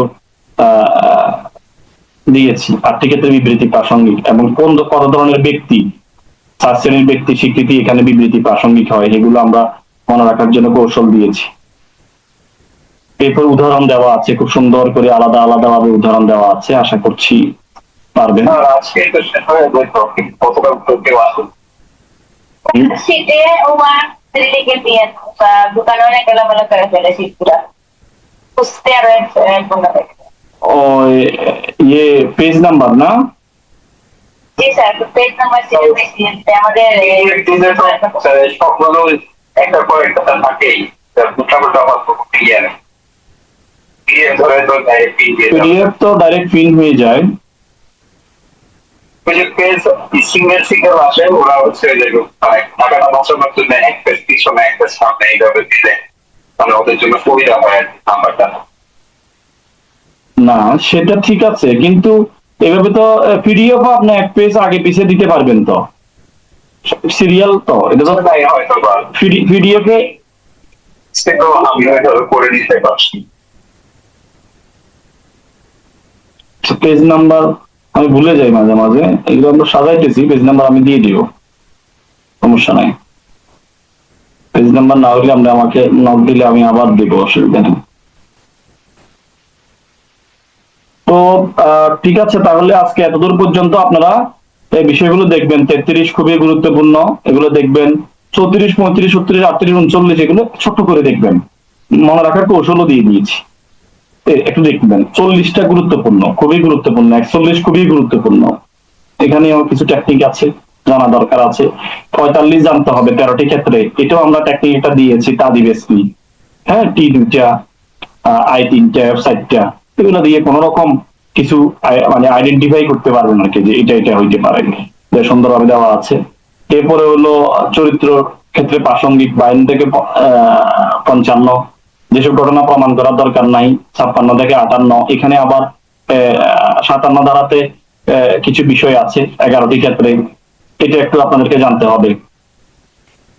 তারপরে হচ্ছে হলো মৌখিক সাক্ষ্য, ওই যে বললাম, আমরা একটু আগে বলছিলাম না, মৌখিক সাক্ষ্য দ্বারা ঘটনা প্রমাণ, দলিলের বিষয়বস্তু ব্যতীত সকল ঘটনা মৌখিক সাক্ষ্য দ্বারা প্রমাণ করা যায়। দলিল দলিল দিয়ে প্রমাণ করতে হবে, এটা এখানে বলা আছে। দলিল ব্যতীত বলছি, তাইলেও 22 ধারাতে আমরা বলছি যে করা যাবে। ওই যে আবার মৌখিক সাক্ষ্য পদ থাকতে হবে 60 থেকে আমরা দেখবো 61, 62 ওই যে সেকেন্ডারি এভিডেন্স, প্রাইমারি এভিডেন্স। 63 দ্বারা মনে রাখার কৌশল, কিভাবে এগুলো মনে রাখবেন। হ্যাঁ, 65 দ্বারা কিভাবে মনে রাখবেন, এগুলো আমরা দেওয়ার চেষ্টা করেছি, এগুলো একটু গুরুত্বপূর্ণ। তারপরে হচ্ছে হলো আমাদেরকে দেখতে হবে সরকারি দলিল কোনগুলো, বেসরকারি দলিল কোনগুলো, অনুমান করবো আমরা কোনগুলো, এগুলো আমরা অলরেডি ইতিমধ্যে আলোচনা করে ফেলেছি ম্যাক্সিমাম। তারপরে হচ্ছে হলো কোনগুলো কখন কোন পরিস্থিতিতে, এটা আসে না 91 থেকে 99 পর্যন্ত, লিখিততে আসে কিন্তু এমসিকিউতে আসে না, তারপরেও আমরা দিয়েছি একটা লিখিত প্রশ্নের জন্য। আমার একটা তথ্য ছিল, বলো। আমাদের পরীক্ষা দিয়ে আসতে কাউন্সিলর, আমরা তো পরীক্ষা দিই, এনভায়রনমেন্ট কেমন থাকবে, অনেকে কনফিডেন্স লেভেল হারায় ফেলে, সবকিছুই পারে, পরীক্ষার হলে গেলে দেখা যায় যে আরে কেমন যেন একটা ভয় আতঙ্ক কাজ করে। কেন আপনি আপনি পরীক্ষার হলে বয়ের কি আছে? আপনি যখন আপনার কনফিডেন্স লেভেল থাকবে, আপনি আপনি জানেন, আপনি 4টা, মনে করুন আমি তো এমন কনফিডেন্স নিয়ে গেছি যে আমার ছোট আমরা চাকরির পরীক্ষা দিতে হবে, অনেকটা ওই প্যাটার্নে হবে যে সময় কম, আপনার আমি বলি, এখানে আপনার এমসিকিউ দেখানোর সময় আপনাকে একটা সেকেন্ডও নষ্ট করা যাবে না। আপনার পাশে আপনি গিয়ে বলবেন যে সামনের জন এবং পিছনের জনকে বলবেন যে ভাই দেখেন, আমাকে ডিস্টার্ব করবেন না, আমি ওইভাবে প্রিপারেশন নাই, অতএব আমি এগুলো দেখাইতে পারি না, 1 ঘন্টার মধ্যে দেখাইতে পারি না। আপনি যদি কারো কথায় যদি 2টা মিনিট সময় নষ্ট করেন, আপনি 2টা এমসিকিউ দেখাইতে পারবেন না, পারা জিনিস পারবেন না, মাইন্ড ইট। আপনি যখন এভাবে যখন আপনার সময় অপচয় হয়ে যাবে, তখন আপনার মানে মাথা বিগড়ে যাবে। আপনি চিন্তা করুন, আয় হায়, আমার সময় চলে গেছে আধা ঘন্টা, আমার তো আরো অনেকগুলো প্রশ্ন বাকি।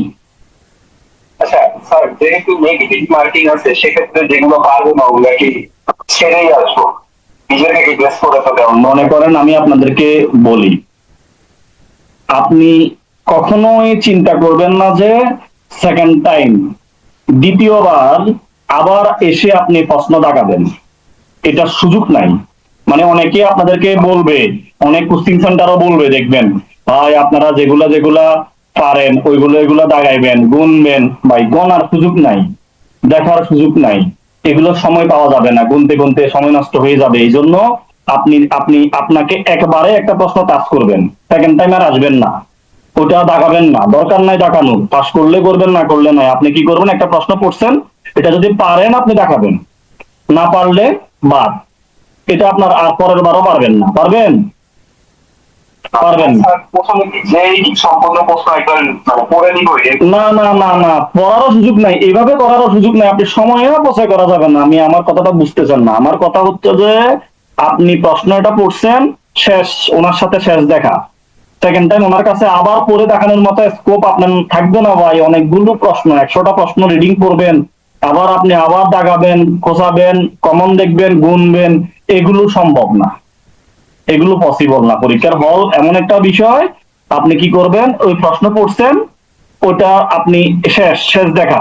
ওই প্রশ্ন পড়ছেন, আপনি কি পারেন কি পারেন না, যদি পারেন দেখাবেন, নাইলে শেষ, ওটা বাদ। আমি কি কথা বুঝাতে পারছি? বুঝতে পারছি।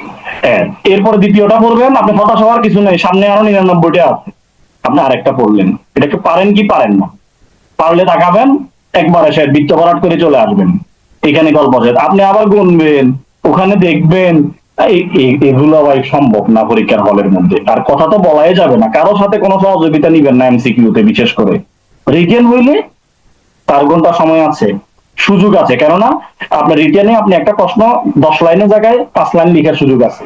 মেইন বেসিকটা জানার দরকার, কনসেপ্ট ক্লিয়ার করা দরকার। আপনি বুঝতেছেন না ইউডিকেস কি? তার আমরা তো হচ্ছে 4 সাবজেক্ট একসাথে পরীক্ষা দিছি যখন এলএলবি পরীক্ষা দিছি। ডিটেইলের মানে এমসিকিউ থেকে ডিটেইলটা মেবি বোঝা হবে, কারণ আমরা অলরেডি 4 সাবজেক্ট গ্যাদার করতে পেরেছি, এটা 7 সাবজেক্ট। না ঠিক আছে, সহজ হবে, ঠিক আছে। রিটেন রিটেন সহজ হয়, কিন্তু রিটেনে আপনাকে রিটেনের স্টাইলে রিটেনেও ফিল করে না, অনেক ফিল করতেছে। তো মেন মেন থিম গুলো না থাকার কারণে ফিল করতেছে, ধারা জানে না, সঠিকভাবে ব্যাখ্যা করতে পারতেছে না, প্রশ্ন বুঝে না, প্রবলেমেটিক বুঝে না, ধারা না জানার কারণে, গল্প না বোঝার কারণে, বেসিক কনসেপ্ট না থাকার কারণে। আমি যেটা আপনাদেরকে বুঝাইতেছি সেটা হচ্ছে হলো, আপনি কখনো কি করবেন না, ওই যে সময় অপচয় করবেন না, এটা একটা বিষয়। আর দ্বিতীয়ত হচ্ছে হলো, একটা প্রশ্নে সেকেন্ড টাইম আবার রিপিটলি পড়বেন, ওটা মাথা থেকে ঝেড়ে ফেলেন, ওটা দরকার নেই, এটা পারবেন না আপনি। যদি পারেন এটা আলহামদুলিল্লাহ, আপনি স্পিড ভালো, আপনার প্রশ্ন ইজি হয়েছে, বা আপনি আবার আসতে পারতেছেন, সেটা ওকে, যেটা করেন। কিন্তু মাথায় রাখবেন যে আমি আবার এই প্রশ্ন পড়ে আবার দেখাবো, 2বার পড়বো একটা প্রশ্ন, ওটা পসিবল না। তো অতএব এমন ভাবে তাকাবেন, একদম শেষ পর্যন্ত চলে যাবেন, দেখবেন যে আপনি অন্তত 60-70টা দেখাই ফেলছেন। ম্যাক্সিমাম আপনি 70টা 80টা দেখান, কোনো সমস্যা নাই।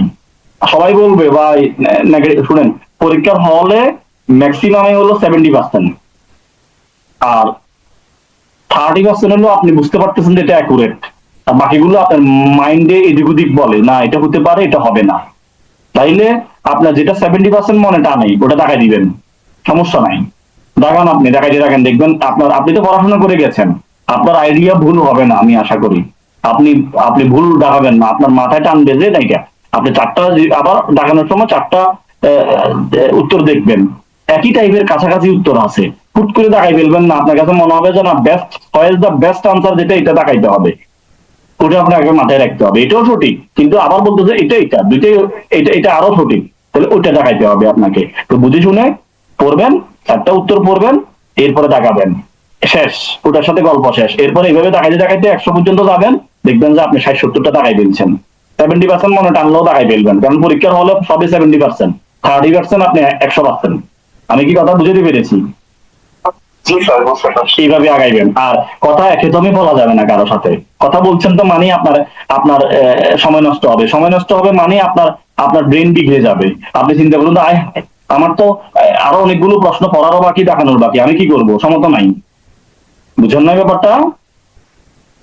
আমার আমার বিষয়টা ছিল, আমার সাথে যদি যদি মারাও যায়, আমি এমন প্রতিজ্ঞা নিয়ে হলে ঢুকছি যে আমার আশেপাশের লোকজন যদি আমারে যদি মানে বলে যে 1 কোটি টাকা দিব, না হলে আমাকে মেরে ফেলবে, আমারে দেখাও, আমি 1 ওয়ার্ড কথাও আমার মুখ দিয়ে 1 ঘন্টায় বাইর করতে পারে নাই, নট এ সিঙ্গেল ওয়ার্ড। অনেক চেষ্টা করছে, মনে করেন আমার শার্টের টানাটানি করছে অনেক, আমি আমি পিছনে তাকাইনি, আমার মাথা যেখানে আছে ওখানেই, আমি যে মনোযোগ আছে ওই মনোযোগ আমি আমি হারাই নেই। কথা কি? এটা করতে হবে। বুঝতে পারছি স্যার, আমি প্রশ্ন করতাম না, কারণ এখন যে আপনার কাছ থেকে শুনলাম দুইভাবে এইটা পড়বো। না, এইভাবে করতে হবে, আপনি সময় অপচয় করলে বিপদে পড়ে যাবেন। লিখিত তো দেখেন, আপনার এখানেই অনেকেই আছে যে কনফিডেন্স লেভেল হারাচ্ছেন। হ্যাঁ, আপনি যখন মানে আপনি যখন মাঝামাঝি, আপনার যখন মানে ইয়ে হয়ে যাবেন, আপনি যখন টেনশন ধরে যাবে, আহা এত প্রশ্ন কিভাবে দেখাবো, তখন আপনার আর মাথায় কাজ করবে না তখন। এই জন্য আপনাকে প্রথম থেকে একই মেথডে মাথা রাখতে হবে, সিস্টেম একটাই ফলো করতে হবে, সিস্টেম দুটো ফলো করলে হবে না। কারোর সাথে সহযোগিতা নিয়ে পাস করা যায় না ভাই, বার কাউন্সিল ওই সুযোগ নাই। এগুলো ভিন্ন আঙ্গিকে, এটা যদি একদমই প্রিপারেশন না থাকে, তাইলে আপনি এতরে খোঁচাইলেন অতরে খোঁচাইলেন, যদি কোন রকম টেনে টুনে যদি পাস করা যায়, কিন্তু আমাদের লেভেলটা ছিল, আমার লেভেলটা ছিল, আমি তো মাথায় নিয়ে গেছি যে অন্তত যদি একজনও পাস করে সেটা আমি করব, এটা মাথায় নিয়ে আমি গেছি পরীক্ষার হলে। তো এই জন্য আমার কনফিডেন্স লেভেলটা ছিল হাই। এরকম লিখিত পরীক্ষার সময় আমি কি করতাম, আপনারা কি করেন, আমরা কি করি, একাডেমিক প্রশ্নগুলো কি করি, আমরা আগে প্রশ্ন পড়ি না? মনে করেন আমরা যখন একাডেমিক কোনো পরীক্ষা দিই, সেটা এলএলএম বলেন, এলএলবি বলেন, বা যে কোনো পরীক্ষা বলেন, সেটা আমরা আগে প্রশ্ন পড়ি, কোনটা সহজ ওইটা আমরা দাগাই, যে ওইটা এবার আমি যেটা তুলনামূলক সহজ ওটা থেকে শুরু করি, এরপরে কঠিনে যাই। কিন্তু আমি কি করছি, স্টোনিস হবেন, আমি প্রশ্ন পড়ি নাই। কথা কি আমার বোঝা গেছে কিনা? আমার বিষয়টা একটু ভিন্ন ছিল, আপনারা আমার লজিক ফলো করতে পারবেন কিনা আমি জানি না। আমার খাতাটা যে দেখেছে উনি বলবে যে উনি কি টাইপের মানুষ। আমি একদম শুরু থেকে প্রশ্নের শেষ পর্যন্ত লিখছি। অর্থাৎ আমার কথা হচ্ছে হলো ক বিভাগ থেকে 3টা প্রশ্ন থাকে। কয়টা প্রশ্ন থাকে লিখিততে? 3টা প্রশ্ন থাকে। ওটা আমি 3টা প্রশ্নের মধ্যে আমি প্রথম প্রশ্নটা পড়ছি, ওটা আমি পারি, ওটা আমি লিখছি। আমি আবার এরকম করি নাই যে আমাকে আগে পুরো প্রশ্নটা পড়বো আমি, এরপরে আমি সিদ্ধান্ত নিব কোনটা লাগাবো, কি আমি আগে দেওয়ানি শুরু করব না, ফৌজদারি শুরু করব না, ফেনাল শুরু করব না, তামাদি শুরু করব না। আমি দেখিয়ে নাই ভাই, এদিকে পড়ি নাই আমি, ওটা পড়ছি, ওটা লিখা শুরু করছি। আমার কথা বুঝছেন কিনা? এবার এবার আমি সিরিয়াল মেনটেন করে না। আমার কথা হচ্ছে যে আমি সময় অপচয় করব না, এটা ছিল আমার লজিক। আপনি মনে করেন আর একটা লজিক ছিল যে আমি যখন ফার্স্ট থেকে লাস্ট পর্যন্ত প্রশ্ন পড়বো, আমার মাথার মধ্যে 7 সাবজেক্ট চলে আসবে এবং আমার ডিপ্রেশন চলে আসতে পারে, পরবর্তী পরীক্ষা কঠিন কি সহজ আমি এটা বুঝে যাব। আপনি আমার কথা বুঝছেন কিনা? তখন তখন আমার আমার আমার মনের মধ্যে একটা ডিপ্রেশন চলে আসতে পারে, আয় হায় পরীক্ষা তো কঠিন। আমার মাইন্ড কনভার্ট করা যাবে না, আমার মাইন্ড সব ঠান্ডা রাখবে। আমি একই লজিকে কাজ করতাম। তো আমার কথা হচ্ছে যে আমি এই 3টা প্রশ্ন থেকে আমাকে 2টা প্রশ্নের উত্তর দিতে হবে। আমি প্রথমটা পারি, দ্বিতীয়টা আপনি মানে শুনে অবাক হবেন যে 3টা প্রশ্ন ছিল মনে করেন একটা ইয়াতে, তৃতীয় নাম্বার প্রশ্নটা আমার পড়ার দরকার হয় নাই। আমি এখন এটা মনে করেন যে এর পরেও পড়ি নাই, বাসায় এসেও পড়ি নাই। আপনি আমার কথা বুঝছেন কিনা? মানে ওটা কি আসছে, ওই প্রশ্নে কি আসছে ওটা আমি দেখিও নাই, কারণ আমার 2টা হয়ে গেছে, আরেকটা দেখার দরকার আছে, আমার পড়ার দরকার আছে, পরীক্ষার ফলের মধ্যে আমার সময় নষ্ট করার দরকার আছে? দরকার নাই।